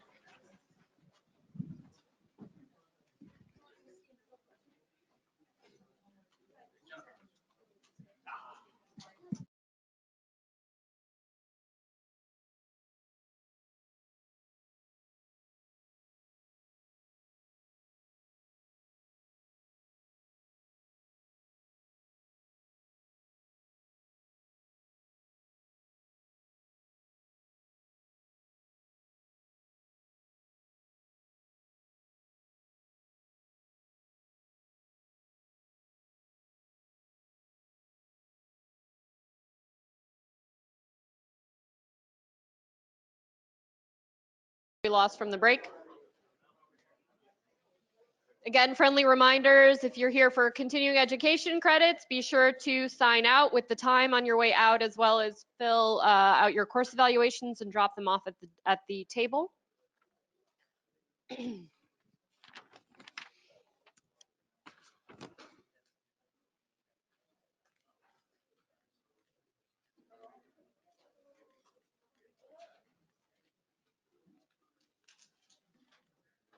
I don't know why this. Can I? This thing wasn't working again. Is this? Can I not use this until you're?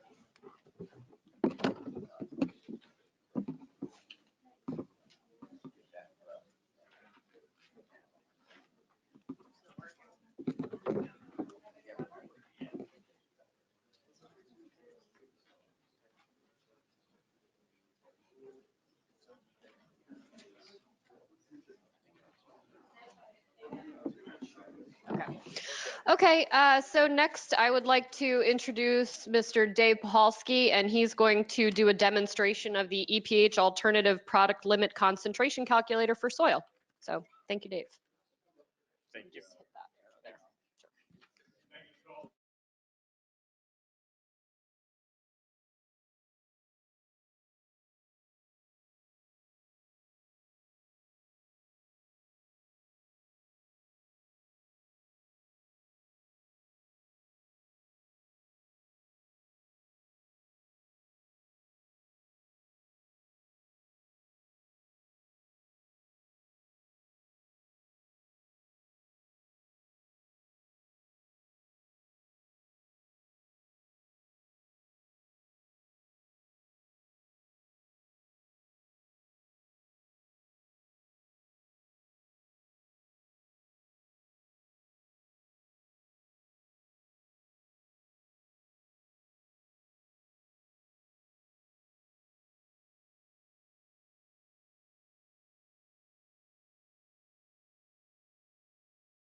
Make sure he keeps talking so we can.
Got it.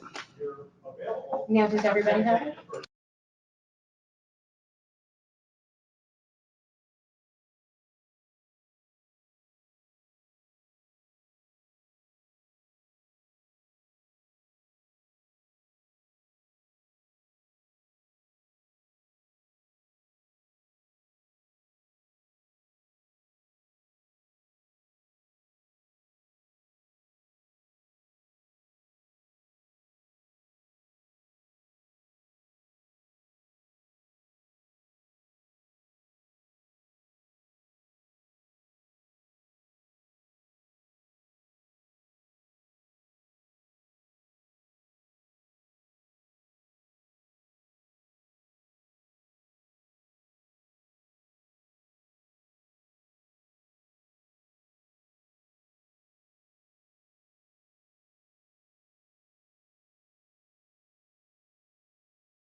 that it?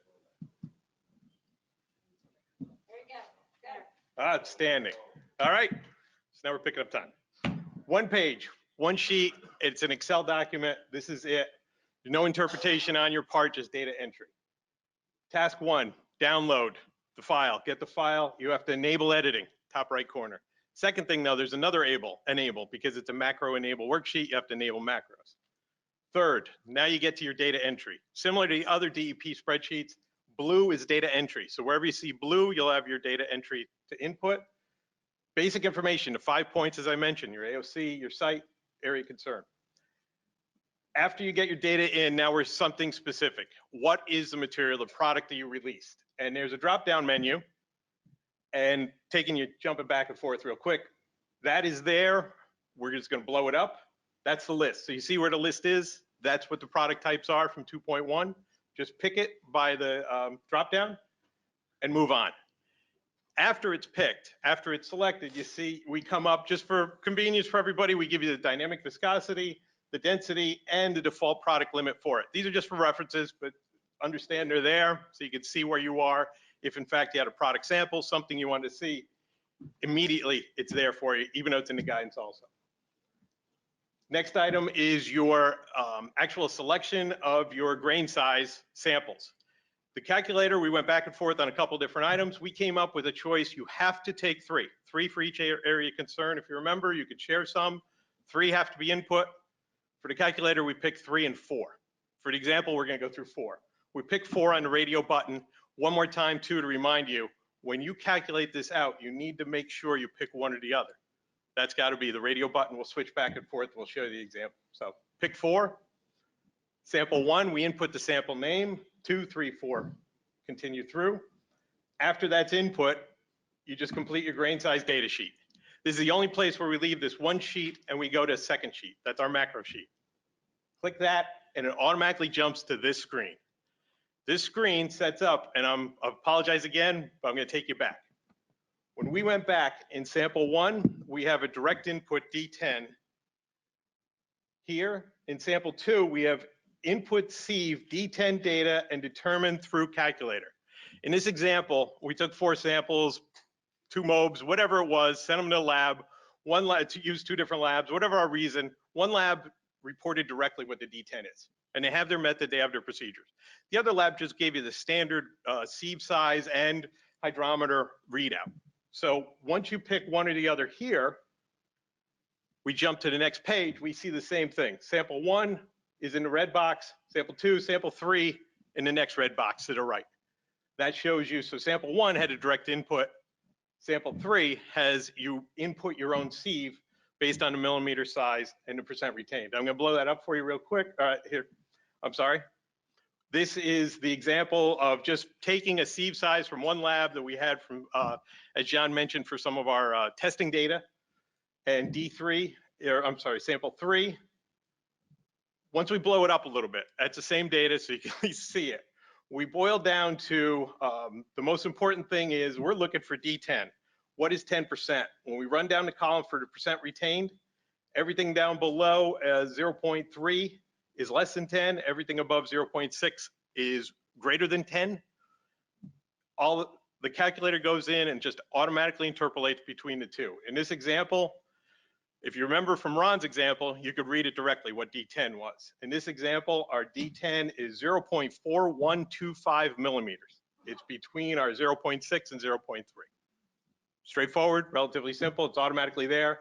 It's shown on the bottom so you can see exactly what it is. If you make a mistake, and you can, there are things inside it. It's a simple Excel macro.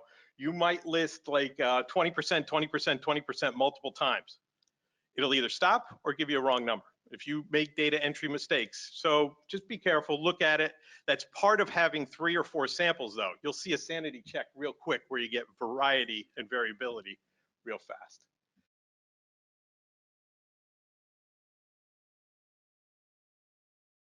Our full grain size for 2 and 3, return back to the summary sheet. So just automatically click on that, we get right back. All of a sudden our summary sheet is filled in with some green numbers, and that's our D10. That's our calculated numbers from the previous page. And then second thing is the intrinsic permeability. you see that we're in a 10 to the minus 10, 10 to the minus 11 intrinsic permeability. This is perfect permeability for that material. Also, we come up now for the first time, calculated EPH product. We see 4 numbers calculated in gray box here. That's our actual calculated for each one of those 4 samples. And you see a variability from 8,000 to 13,136. Regardless, you'll see a variability in it. What the calculator does then is the committee decided we're taking the median value. So we end up as the number between grain size 2 and grain size 3, 8,552. That's our default product indicator concentration for this AOC for a number 2 fuel oil. 8552 is your new number. 8,000 is your default, goes away. Hopefully very quick, very straightforward. You see what it is. Again, next thing we strongly recommend, as soon as you get your data in, save it. Save it as a unique name, put it in. The one thing too to remember, this is more so for if you're searching later or whatever, it's gonna be an XLSM is your suffix because it's a macro enabled Excel. If you're searching, you're trying to find where was that AOC, what was my data, remember that as a small little tip. You have everything, you want to print your EPH report, you can print it yourself or we just gave you a print function. Just make it easier, print EPH report, you hit that. The other thing you'll get though is a follow-up, just a quick notification of what printer you're going to. This is a default for you. You pick it for yourself, just a warning so you know where it's going to and what's going on. And that's what you print. This is it. 1 page, 1 sheet. This is all we present. This is necessary to go into your report. John will handle it later on other submittals for what we have, but this is all that we need. The other thing that we did bury into it, and we'll see it real quick, is we put the version name on the bottom and the date that it was created, and this is your document created. So you can go back and at least remember what document is the second item, maybe search function if you lose things in your file. This is gonna be one Excel file in huge documents. Reset the calculator. This is if you choose not to go back and download. Although we do strongly recommend go back and download every time. If you reset it, it just zeroes out everything. You see what's happened on the top, blank, blank, blank. You do get an intrinsic permeability that's the default. That comes up with a 10 to the minus 11 is a default by everything else because we can't take everything to 0 in the calculator. So we take everything to 1 to times 10 to the minus 10 is grain size. Quirk, just know it's there. That's what it is. Everything else is NA because it hasn't been calculated. Your instructions, one more time, you got them. They fly out on the right-hand side. So if you hit the instructions button, it automatically shrinks your page. You get on the right-hand side. These are it, 1 to 4, 5 to 8, and down to 11. And your close your instructions button over on the top right will just shrink it right back again. You got them at any time if you go to them. So that's it. That's a calculator. That's all. Again, don't think there's going to be much errors, problems, issues, or whatever the case, but there are some quirkies with it. So your radio button, number 1 I mentioned for your grain size. In this, we just give you 2 examples. You took 3 grain size samples or you took 4 grain size samples. If you hit the radio button for 4, you have to fill it in. We got an error 8552 that we did. If in fact, though, you mistakenly hit the grain size button for the radio button for 3, that 4th sample, actually, if you look at the far right, is zeroed out. It's grayed out. You don't see it any longer. It's up to you to remember that you took a 4th sample and to use it. The difference, though, again, each molecule is what we need to understand, but as we went through as a department, I'm sorry, with the committee, we're looking median. We're trying to average these things. The grain size vary as the question came in for gravel content and things like that. When you take 3 samples for an AOC or 4 samples for an AOC, you've gotten a good sense of what the soil is generally occurring. So in this example, you do see though, you got an 8273 or an 8552. It's up to you to report as an LSRP for what you have. That's, again, the data is there. My point is know your grain size button. If you filled it in and there's still a value in that box, it won't show up though. Okay. Item 2, real quick. If you have a number 2 fuel oil, you're at a site, you got what's going on. Maybe you're investigating a site next door, maybe you're doing something else. This is way into the weeds, but a what if you pull up and just change the product type, leaving everything else the same, you could automatically see what's going on.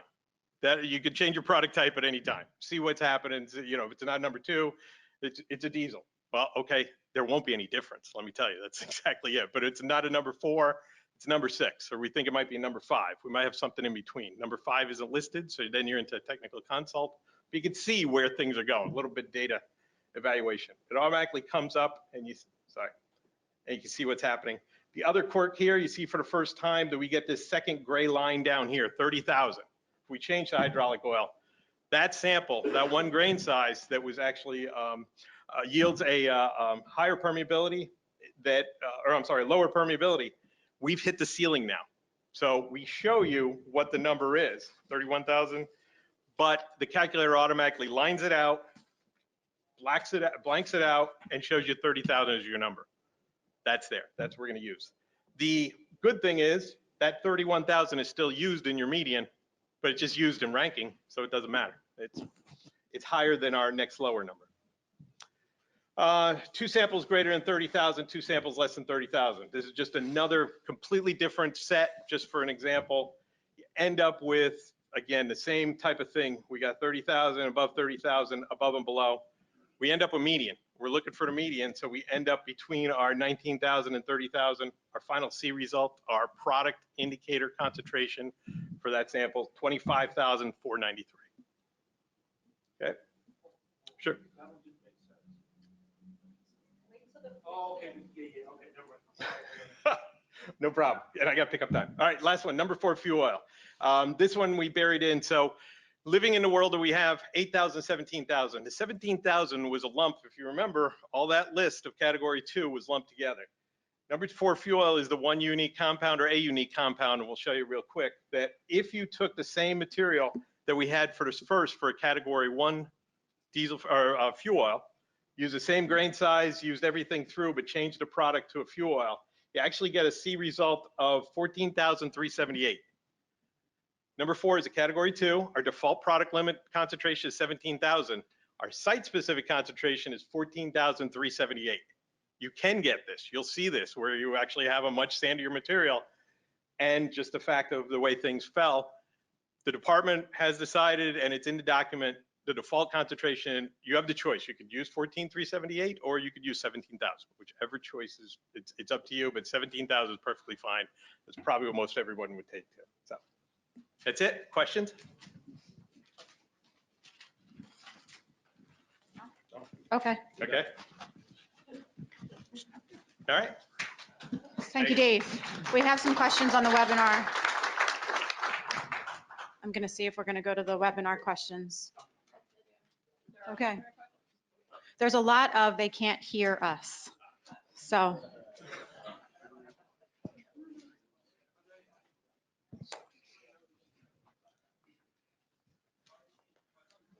There are no questions. Okay. All right. Thank you, Dave. Okay, John Rule.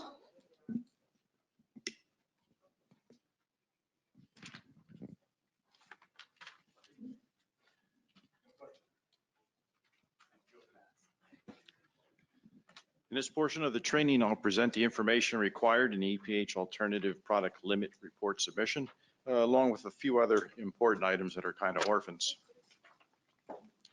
Next, please. And one more.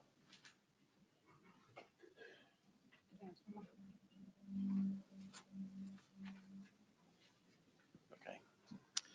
Pursuant to the technical rules, you submit the required information, documentation, and discussion per the applicable phase report. Also, data presentation conforming with section 1.6 general reporting requirements of the technical rule. In particular, soil samples depicted on scaled figures identified, including depth interval and results. I can't emphasize enough that great figures practically tell the whole story. Next. The bullet items I've listed here are just a subset of the items described in Appendix 2, but covers the objective for the training. The first 3 bullets cover the basic description of the petroleum product or products discharged, along with the discharge circumstances. Much of the info can be gleaned from the case inventory document. EPH sample concentrations greater than default product limits, and those that demonstrate horizontal and vertical delineation to the default product limit. Depict the information on scaled figures and vertical soil profiles. Refer back to the figures that Ron Baker presented, which are those presented as figure 2.1-1 in appendix 2.1. Submit all printouts from the alternative product limit calculator and all lab data deliverables for the grain size distribution analyses, and include the lab's calculation method if the lab calculates the D10. Next. This is the diagram from appendix 2.1, figure 2.1-1. So essentially, you'd be looking at depicting your grain size distribution samples. In this case, they're depicted in orange. You'd also include in there the samples that designate which ones exceeded the default product limit, and delineation samples more so for your benefit, because you'll want to take your grain size distribution samples outside of any dirty zone. Next, please. Here's some cross sections as well. In the cross sections, you could see by the orange underneath the product source areas, that's your area where you had samples that exceeded the EPH default product limits. The orange upside down triangles represent your grain size distribution samples. The ones that happen to be in the product zone are really behind it or in front of it, not really in it. So there's two profiles running in opposite directions across the product zone. Next.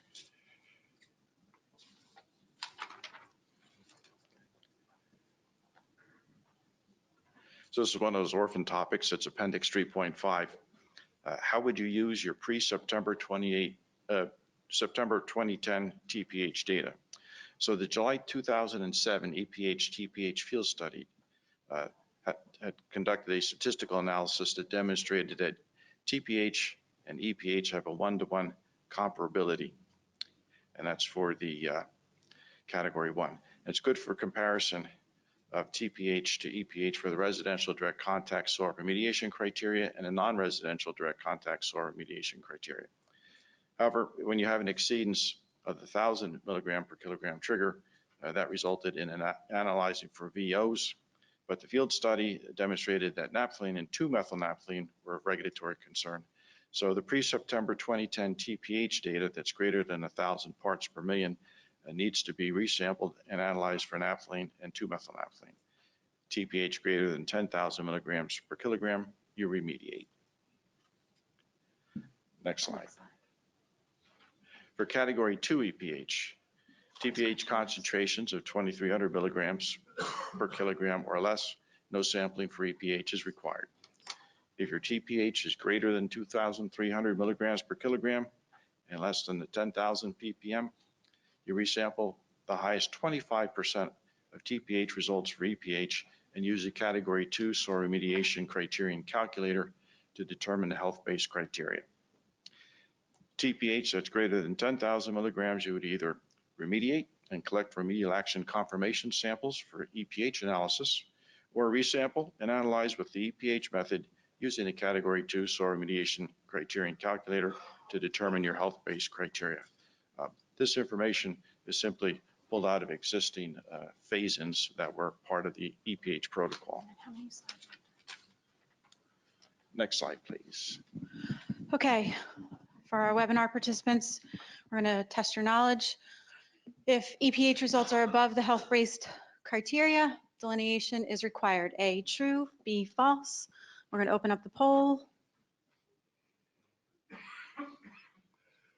For everybody on the webinar and the people in the room, the department is currently in the process of updating the online services to capture the information that will be required to be submitted to document the requirements that John's described today about the EPH category 2 calculator and the alternative product limit, so that those items can be sent on for further review. And I believe a listserv will go out to explain how the services have been updated, and that will happen in the near future. So we'll wait a few more seconds. For the people in the room, if you'd like to participate, is it A, true,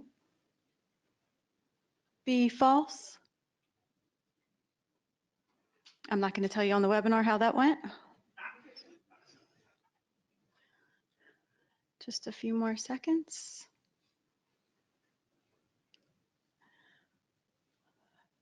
Okay.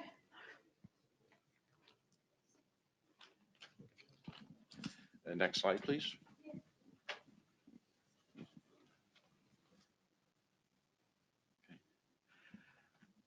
This was actually supposed to be a little bit later, but so the conclusions that you can draw today are the technical guidance is essentially the EPH protocol with updates, consolidations, along with input from outside industry and academic research stakeholders. The evaluation steps are rearranged to aid the investigator's decision-making process. The most substantial change is the development of the EPH alternative product limit calculator for soil based on the state of the science, which allows the investigator to develop AOC-specific EPH alternative product limits using soil texture. Next slide. The first link connects to this technical guidance, the two spreadsheet calculators and the response to comments can be all found in one place. The second link provides the site remediation waste management programs contact people, phone numbers, and email addresses. Currently, I'm the contact for EPH. You'll find my email address and phone number under guidance documents, Extractable Petroleum Hydrocarbons guidance. Questions?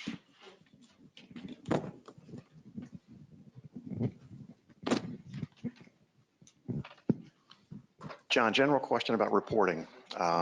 If you have EPH that exceeds the default product limit and maybe even a calculated product limit, but it's less than 30,000 ceiling limit,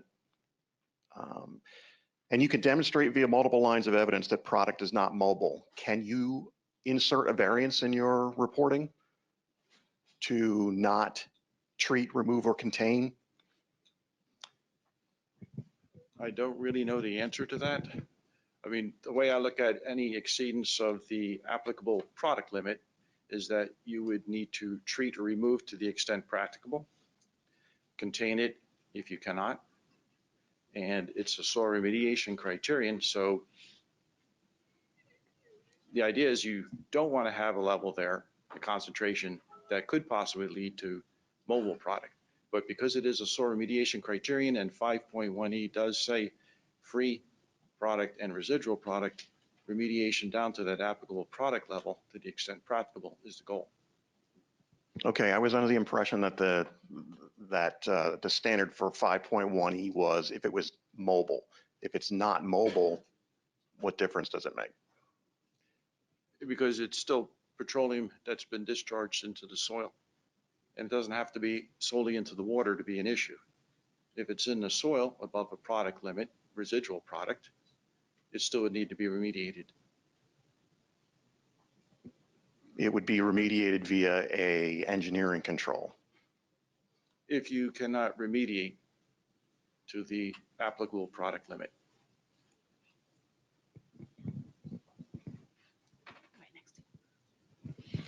Hey, John, you had talked about any TPH samples that were collected 2010, and you're going to do additional analysis for EPH. Are you doing that any phase prior to the REO? So you have to do that additional analysis. So whatever phase you're at, I didn't get what phase you would do that at. Well, essentially, if you haven't yet submitted a phase document and you have this data that's there, then you would need to go back and reanalyze if you have these situations, category 1, category 2. Prior to the REO. Right. Yeah. Right. Okay. It's because it's still an open case at that point. To respond to Bill's question, I was thinking about this.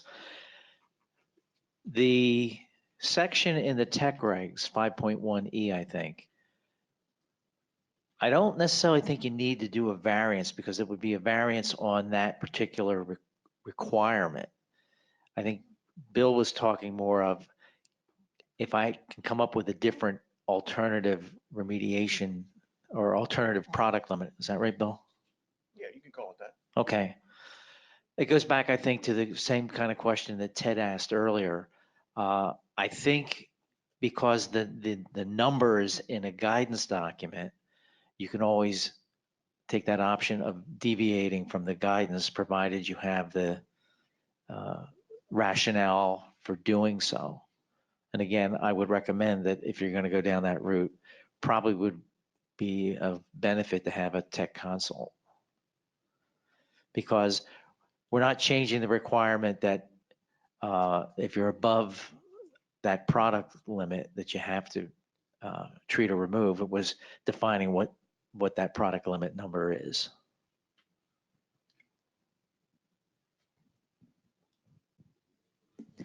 Okay, first webinar question. If addressing crude oil, would that require a tech consult? It would be beneficial to, because with crude oil, and I'm assuming you're talking about calculating an alternative product limit, you would need to generate a viscosity, a dynamic viscosity specific to that crude oil, because crude oil has such a range of viscosities. It also includes volatiles in there that helps to often make it more mobile. Okay, next question, Timothy Rudka. Please explain whether alternate product limits can be used for historic fill.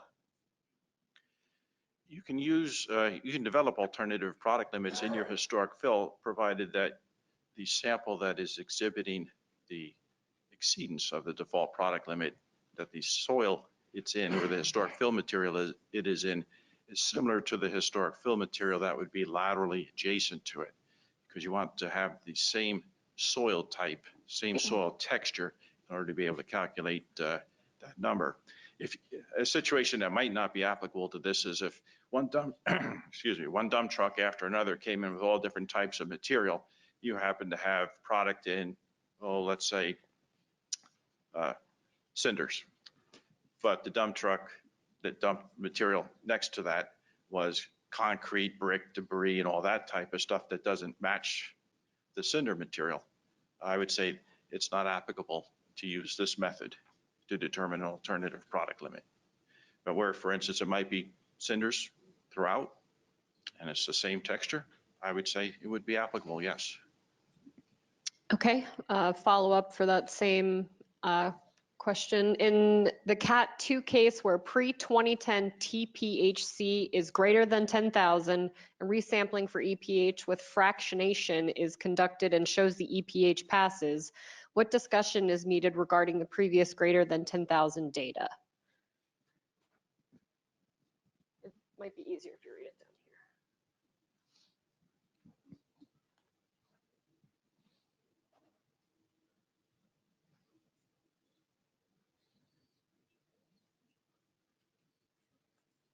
You want to get back to that one? Yeah, I'll have to get back to it. I have to ask more questions. Okay, Timothy, we're going to reach back out to you with the answer to that question. Next one, can you expand upon acceptable containment methods for EPH above the product limit that cannot be removed or treated?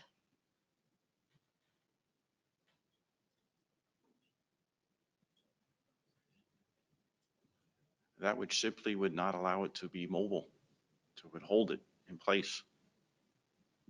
I mean, I don't have any specific methods, but. Okay.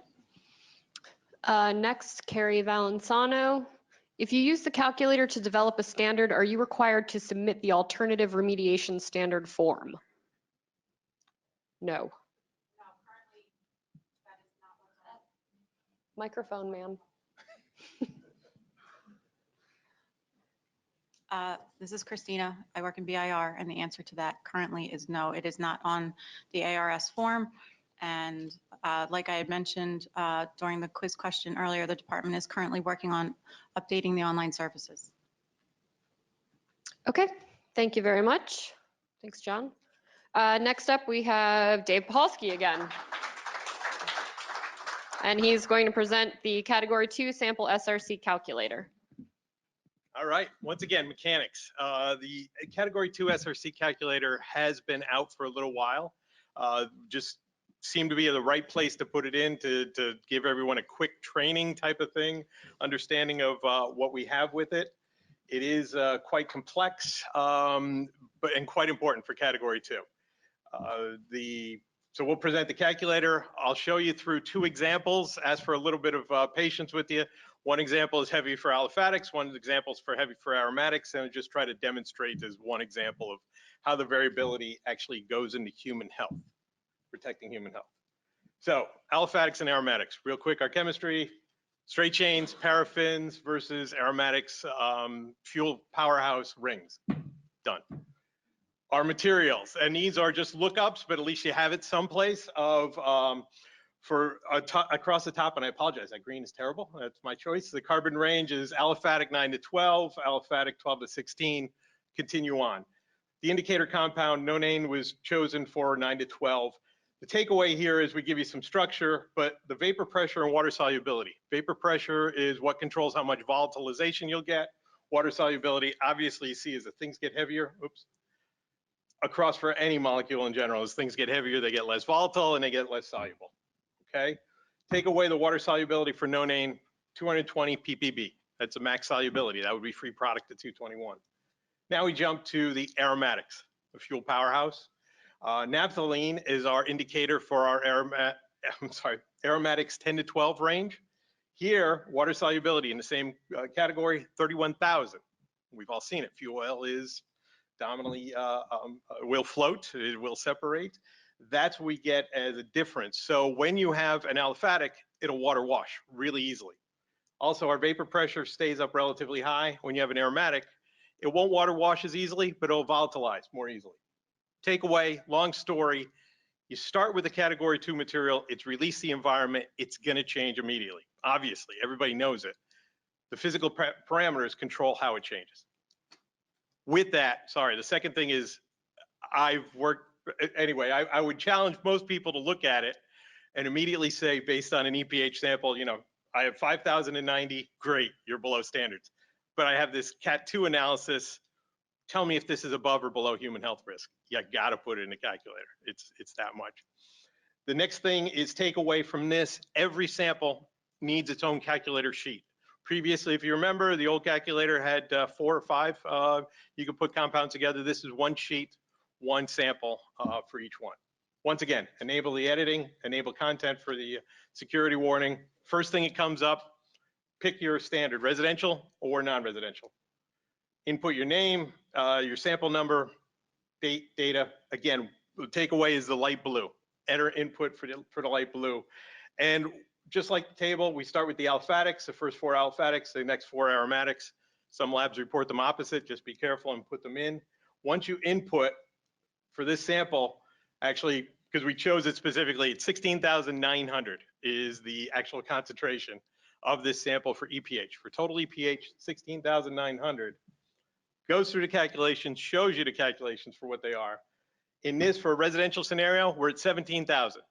This complex mixture of 8 indicator chemicals at 17,000 is exactly as a Cat 2 product indicator, but we're below it. We're below it on both ways, so we pass 2 different ways. The takeaway, though, is that EPH, once again, is a powerhouse. It does many things. You have to evaluate this for human health and also evaluate it for product and ecological. Okay. Step 7, we pass, all is good, it comes up as pass, save your sample or save your data sheet. And again, every single sample, so if you took 8 samples, you took 10 samples, you'll have 8, 10 sheets. You have to for each one in the calculator. Reset, if you hit reset, it actually doesn't change the top name, but it does reset, zeroes out the individual 8 compounds. Namer's input, okay, here, just danced around a little bit. This is example 2, so that's why it's step 5B. Now we're seeing what are a little bit different. Our EPH is exactly the same, 16,900. Our fractionation, what's happened to the material once it hit the environment has changed slightly. So now on this one, we have more aromatics, less aliphatics. This, if you remember, we were at 17,000 for a residential standard. For this mixture, this concoction of 8, we get 2,500 as a residential standard for this mixture. Same material released, same fluid in the ground, different time, different area, whatever the case, and suddenly we get a big red fail. We're out. Not showing you much other than what is in the calculator. Look at it, take your time, that's the important thing. Really understand. The second is the steps. The steps also follow the instructions that are with the calculator for what is available, so you have a documentation. When you do have, the other was the back to your EPH menu. If you have it, so we have this scenario. In this scenario, we're at 2,500. Client asks, look, I can't deal with it. I have just too much going on, whatever the case. I want to look at non-residential scenario. I'm going to restrict my site. Once all your data is in, if you go over here back to EPH menu, click that, takes you back to front page. Here, you could data mine, investigate. If I went from residential to non-residential, just click non-residential. Whole thing, data stays the same, all your data is there. Suddenly recalculates because of non-residential use, and now our standard's 190,000 for human health risk in a non-residential criteria for this sample. So we got one sample, 1 point, and only for non-residential. Quite a change, substantial change, but that's beauty of chemistry. That's the way it is. You got to put it in for the samples. If we went and put 10B in and redo it again for the second time, our next sample is 26,000. We'll jump to, I'll get to the end. This is what the printout looks like also. Just so you get a printout, you got one page. This is for each one of your sheets. So sample 1 gets 1, sample 2 gets 2, sample 3, and you got to save each one as an individual Excel file. This is the takeaway. Real quick, it's a little bit slightly complex, but I know we're all confident here. A radar diagram over on the right. That's all 8 parameters around in a circle. The blue is our first sample, and we ended up being heavy to the aliphatics. The red is the second sample, heavy to the aromatics. And just the table lists what we got for sample A versus sample B. Out of residential, we pass at 17,000. We fail at 2,500 for the sample towards aromatics. For non-residential, we have 190,000 for A, 26,000 for B. Bottom line, put in your data slowly, put it in carefully. You have to redo it. Don't copy, download every time, and double check your results against your other data results, because there's a good chance where you have 8 line items to enter that you could make a mistake. Questions? Yeah.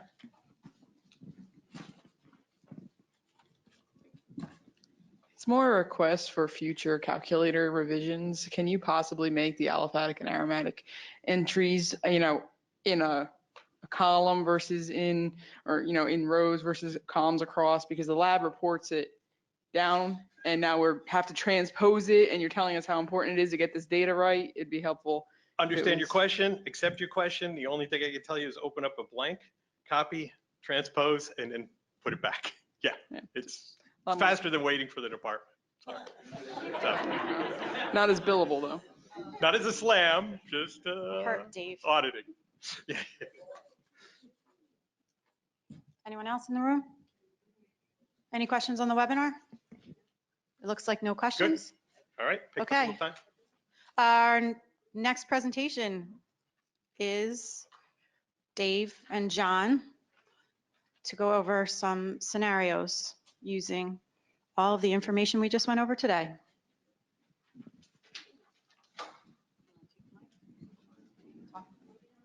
Oh, okay. You want to take mine? Want me to take podium? Whichever. What do you like? If this goes well, we're going to audition for a radio show on New Jersey 101 or something. Okay, so this was, hopefully it's going to be the best. I know people have run out of time, and we're going to run out of time. We tell you right out, we set up 7 different scenarios as an example. Each one of these scenarios is totally made up. And we all, as LSRPs, myself, have a tendency to jump into the weeds. Keep out of the weeds. Keep out of where we are. We're going to try to tell you something for each one of the scenarios and drive home a point. So, as being a father, just listen for a minute, and then we'll answer your questions at the end. But we'll have a point for what we are. In general, we say that all the information is generally the same site. We just vary some things as we go through. We're going to present you a lot of data real fast, but we're all good at this, and we're going to pick it up real fast for what we have and go through our scenarios. And the only variation should be is that the material changed or degraded or something variable for what we had, which sits right into our calculator for our human health risk for category 2 and degrading. Every material degrades in the ground. So scenario 1, we'll start off. I'll go first, give you a setup, and then John will give you actually the real points for real time for what we have. Number 2, fuel oil with planned residential use. Okay. Oh, I'm sorry. So what we're going to have a parameter, just where our samples are. They're all relative in space, not the scale, whatever it is. Don't get tied up too much with that. Quick question of what we had for where we're trying to go, and then we'll present our data. for what we have. So this scenario, we're calling it a tank pull, residential tank pull. We end up with SS3, our sample number 3 is above EPH concentration. We're below our 2-methylnaphthalene, we're below naphthalene, our EPH product is 8,000. What are we gonna do with this? We got one sample, where do we go? Okay. Take it away.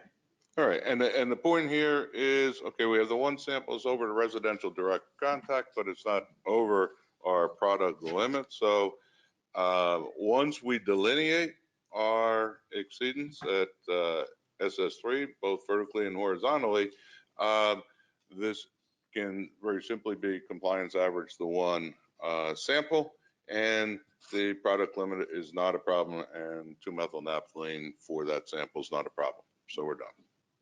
That's it.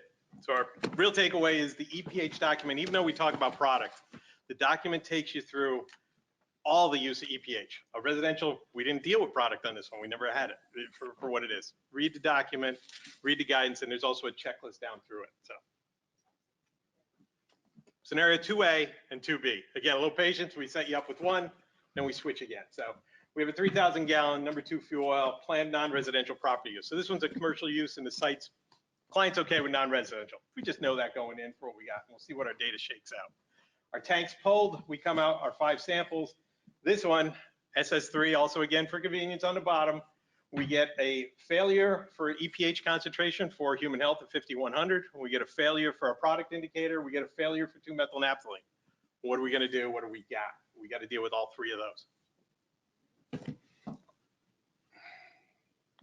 Okay, here, okay, so we're gonna come back and delineate. We're gonna do our 3 samples. So we have the additional so that we have our groundwater, not our groundwater, our geologic samples for our soil textures identified.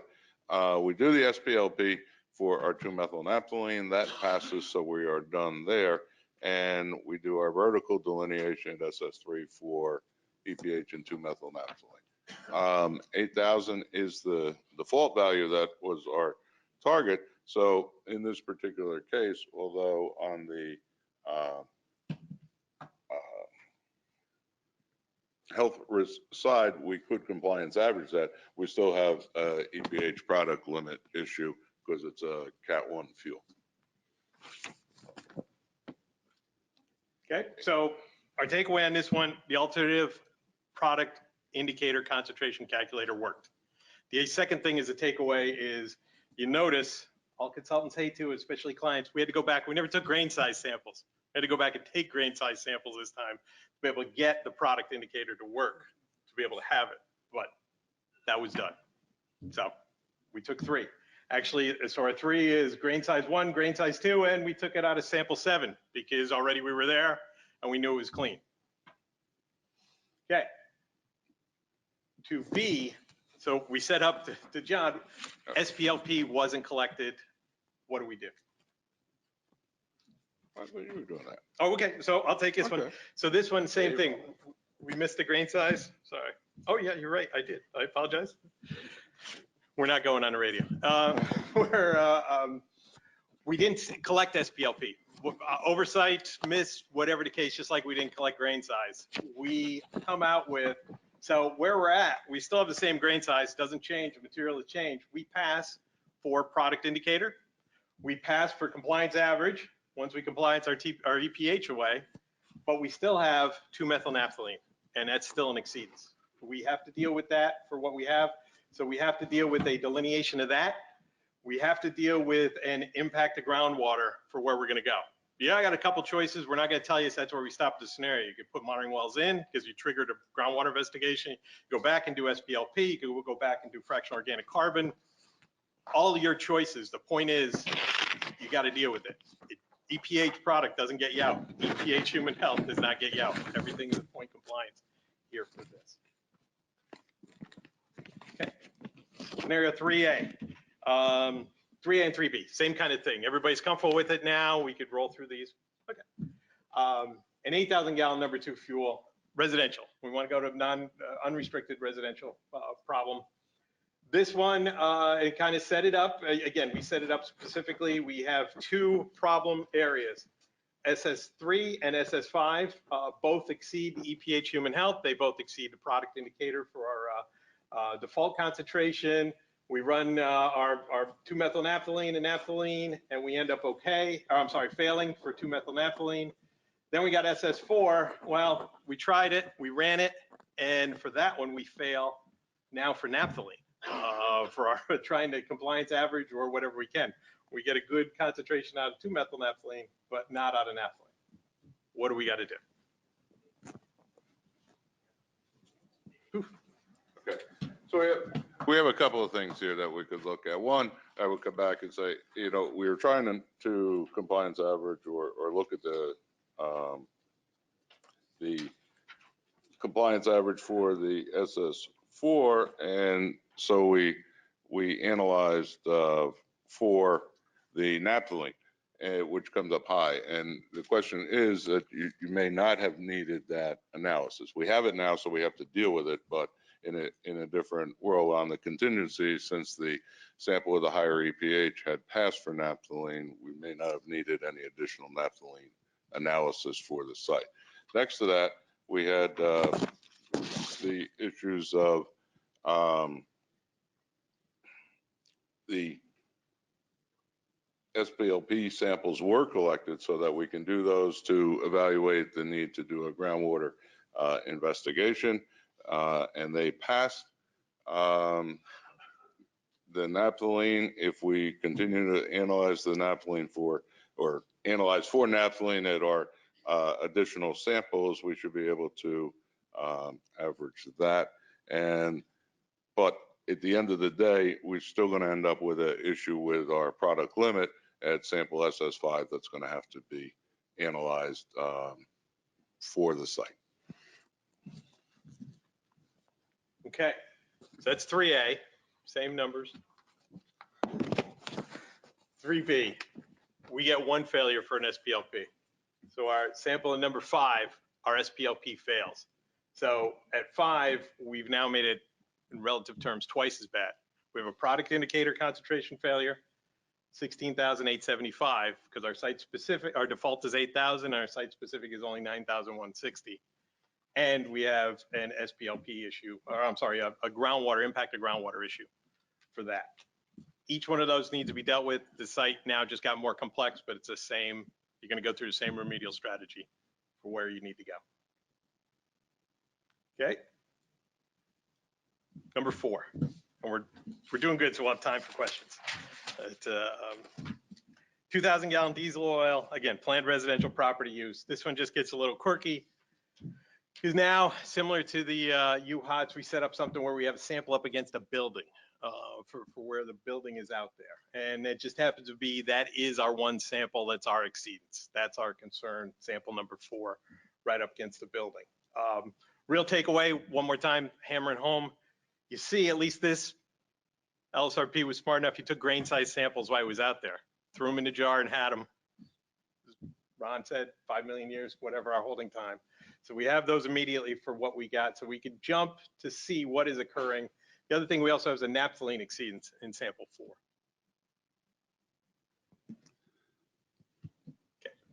Okay, so the good news was we had the grain size samples and now available for us. We suspected a problem there beneath the footing. So we do that analysis. We see our product limit concentration is 22,000 for this particular site. We have a sample of 17,000. So on the product limit side, we meet the criterion.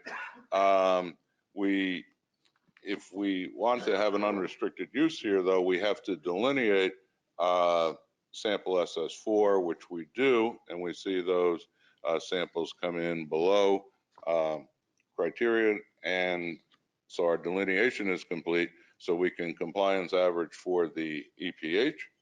And what was the other one? What else do we have to do here? We can compliance okay, average. However, on the naphthalene at SS4 also has to be delineated, so we want to make that point so that you can compliance average with that. Did I miss anything? Nope. Okay. So we're okay. Takeaway here again, get your grain size samples if you think you got product in the field, or empower your field guys, get it, have it in the jar, have it available. And one more time, category 1, EPH could be handled with a compliance average. So, okay. This will give you a lot to talk about at lunch. Scenario 5, lubricating oil. So we got a large tank with lubricating oil in it. The tank is actually demoed, site's going to residential use, probably something in North Jersey, going for a large condominium like anything else or whatever. We end up with one sample, the southeast corner, sample 3, ends up with a high EPH concentration. Definitely something we'd want to see because the lubricating oil probably doesn't have much Cat 2 risk or the individual PAHs. So once again, it's just a product indicator concentration and our 5100 human health risk concentration. Those are 2 concerns. Okay, this it gets a little complex because not to the extent that you need a technical consult, but you have a couple of different variables to look at. In the initial round, we had 22,000. We're exceeding the 17,000 product limit for the site. Everything else passes as far as the risk calculator, but we have a product issue there. So when we come out, part of our samples are specific to collecting the samples for grain size. We analyze those. We calculate a site-specific product limit. And we find that that's 21,755 is what becomes our value for this site. However, as we continue to do the delineation, we see that we have a sample SS8 now that comes in at 24,200, and the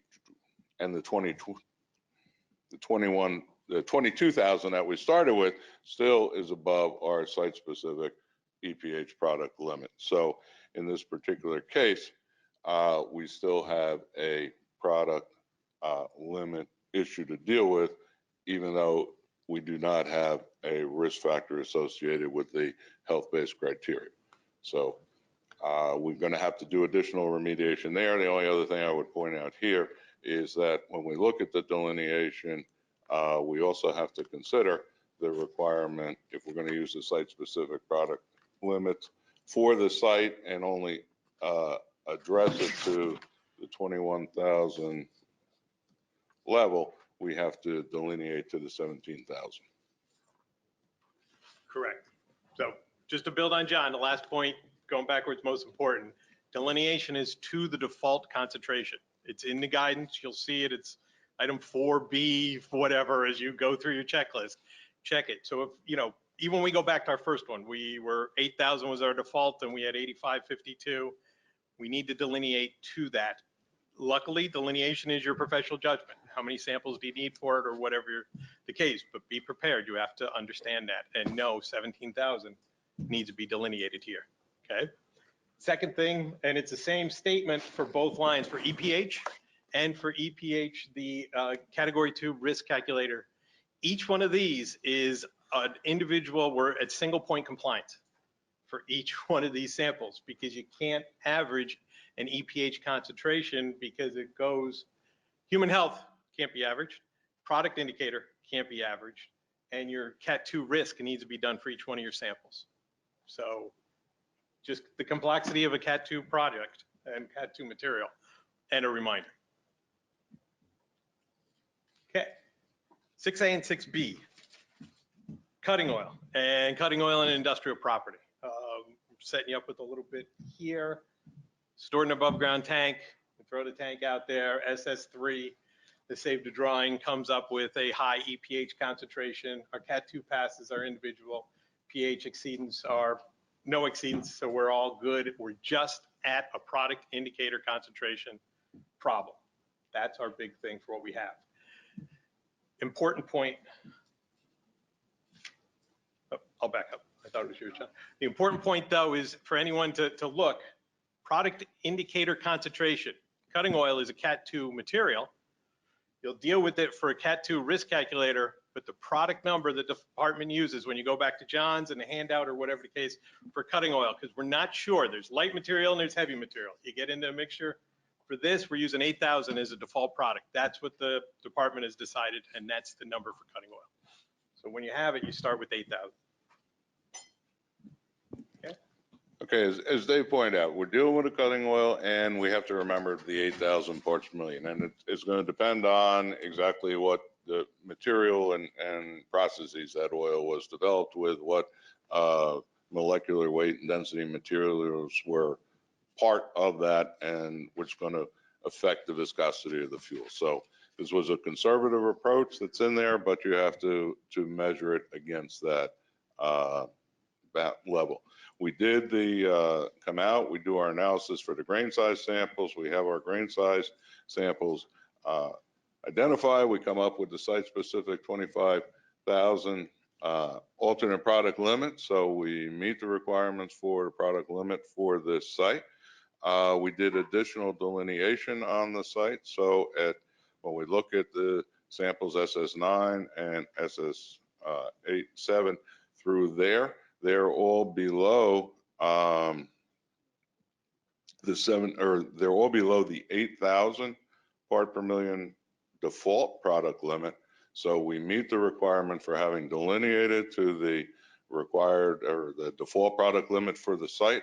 That criteria is met, and we can proceed forward with our unrestricted use. Okay. 6B, small variation. Forget the cutting oil. What if we had crude oil and same concentration, same soil, same calcs? We end up with crude oil in our one hot sample. Okay, with the crude oil and the hot sample, basically what we did with our conservative view is crude oil can, as John had to explain going through it, is one of the products that was added, but can have varying components and makeups with it. So this is one of those products where before you're coming through and identifying what the remediation needs to be completed, you should have a technical consult come into the department, show them what your initial data is, and lay out your plan for investigation, possibly remediation. In addition to the crude oil, some wastewater products and MGP that have an unknown source and aren't fully identified as to the specifics of the product require that the technical consult if you're not going to meet default values. Quick soapbox on this. We went around a lot on these materials of trying to understand and looking at. Ultimately, when you go back to the category 2 risk calculator, the material is so diverse, we couldn't come up with the standard that we could all agree upon. So the department is more than glad. I don't think it'll be a complex technical consult, but when you have a crude oil site, you're probably dealing with something complex anyway. So understanding it. In this example too, the one thing we set up is no matter what the crude was, it passes for PAHs, individual PAHs, it also passes for category 2 risk. So it's probably an old, the total guess is an old paraffinic, waxy material that just sat out there for a long time. Pretty easy to talk over with the department in this example. Okay, scenario 7, and this is our last one. So number 4 fuel oil with an industrial property use. So we plan for industrial. Same tank sample SS3. Here we have an individual PAH exceedance of our residential direct standard. So that and an EPH exceedance for product indicator in SS3. Where we're at, it's a fuel oil Cat 2, so we're at 17,000 ppm is our default product limit concentration. And we go out and we grab our grain size and look at it. Oh, right. Okay. Wrong way. Technical issues, not good at them. Okay, so we go out, we do our grain size analysis, and we run that. We started with the EPH default limit, but what happens here, did we throw that up, Dave? Yeah, it's up at the very top. Oh, there it is. But when we did the analysis, as you see, our product indicator level comes in less than the 17,000. Now, we talked about this before. In this particular case, with the 14,000 being the site specific, it's less than the default value. The investigator can elect to use the 17,000. That remains our default. However, as we do our delineation, we identify that in addition to the problem at SS3, we have a problem with SS8. We have, so SS8 now, we have additional fails to that, and our delineation isn't complete to even the 17,000. So this site becomes complex because we're dealing with individual compounds that have exceedances. We're dealing with product levels that have exceedances that are based on the risk calculation, not having anything to do with the product indicator level. So before we can really look at product indicator levels, that's last on the chain. We have to go back and look at remediating to the specific risk factors that the site presents here. Okay. So, as I mentioned real quickly, gave you a first example. This is just a comparison so everybody's on the same page of the product limit concentration calculator. If you took, this is just a random D10 that fit the first example, 8552. And everybody could do it. You run down and you just pick a different material. The goldish line is 8,000. That's our default for category 2. The green line is 17,000, our default. And you'll see in LSRP terms, my terms, you get winners and losers for what you end up with. If you have the number 4 heating oil, the example we just gave you, the other example, your actually default number is less than, or I'm sorry, your site-specific number is less than your default number. Very quickly, though, next to it is a number 6 heating oil, as you pick down the list. As we all, the material doesn't move. The viscosity, as Ron had mentioned, it falls together. We automatically hit the ceiling. It's well above the ceiling, but we just showed a ceiling. A hydraulic oil, a cutting oil. So hydraulic oil, we're slightly above. A cutting oil, we're at the 8,000 again, because we wanted to choose specific for the site. But just to remind you for that, plus the unknown, talk to the department. Once you get site-specific data, but the current default is to list it as comparable to category 1 fuel oil material. Then once you get data, talk to the department. Look at it when you have those sites. Hydraulic oil, lubricating oil, waste oil, you see them all very slightly. That's exactly just showing you in a different way what Ron showed you for the sensitivity, and mineral oil and dielectric. But bottom line, calculator does it for you. Get your site-specific information, talk to the department. And don't be surprised, though, that this is not, as John said, we keep saying no silver bullet. People have been expecting silver bullet, but it's site specific. You're going to see weird things happen on your site. Okay, I'm going to swoop in for the last quiz question for the webinar. Excuse me. So if you could bring up the webinar.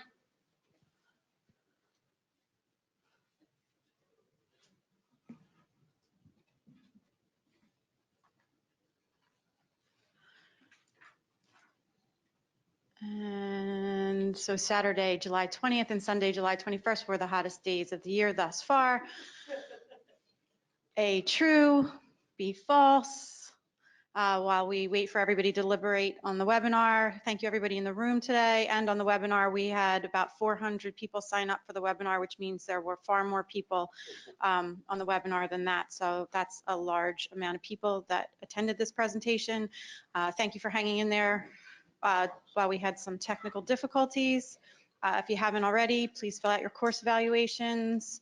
And also please remember to sign out so that you can get CECs. And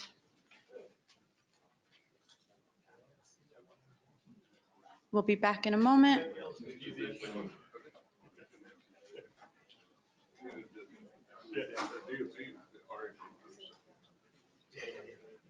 Okay. Dave and John, I say the answer was true to this. We were collecting more data. LSRP our summary, we've said it a couple different times. The EPH, at least 3 pieces of data, potential for a product, free or residual product, direct contact, and a screening point. Additional analysis actions are required, including your ecological receptors. focus on compliance. Look at compliance. Again, our scenarios that we set up was just trying to say EPH is multiple scenarios and you got to understand each one of them and look at it.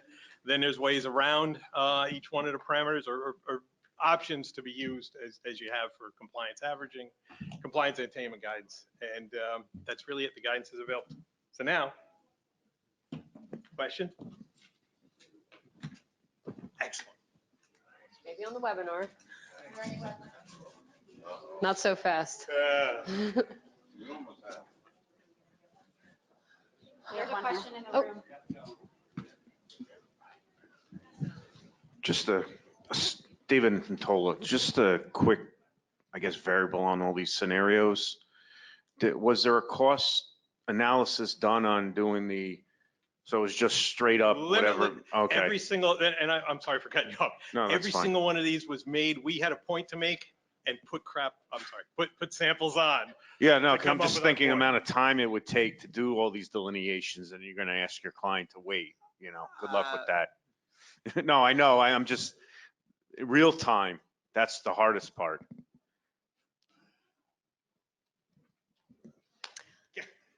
Okay, first webinar question from Jenna Walters. It has been stated several times that you have to delineate to the default product limits, but don't we have to actually delineate to the RDC, which is lower than the default product limits? Excellent catch. Yes, yes, you're absolutely right. I was focusing only on product.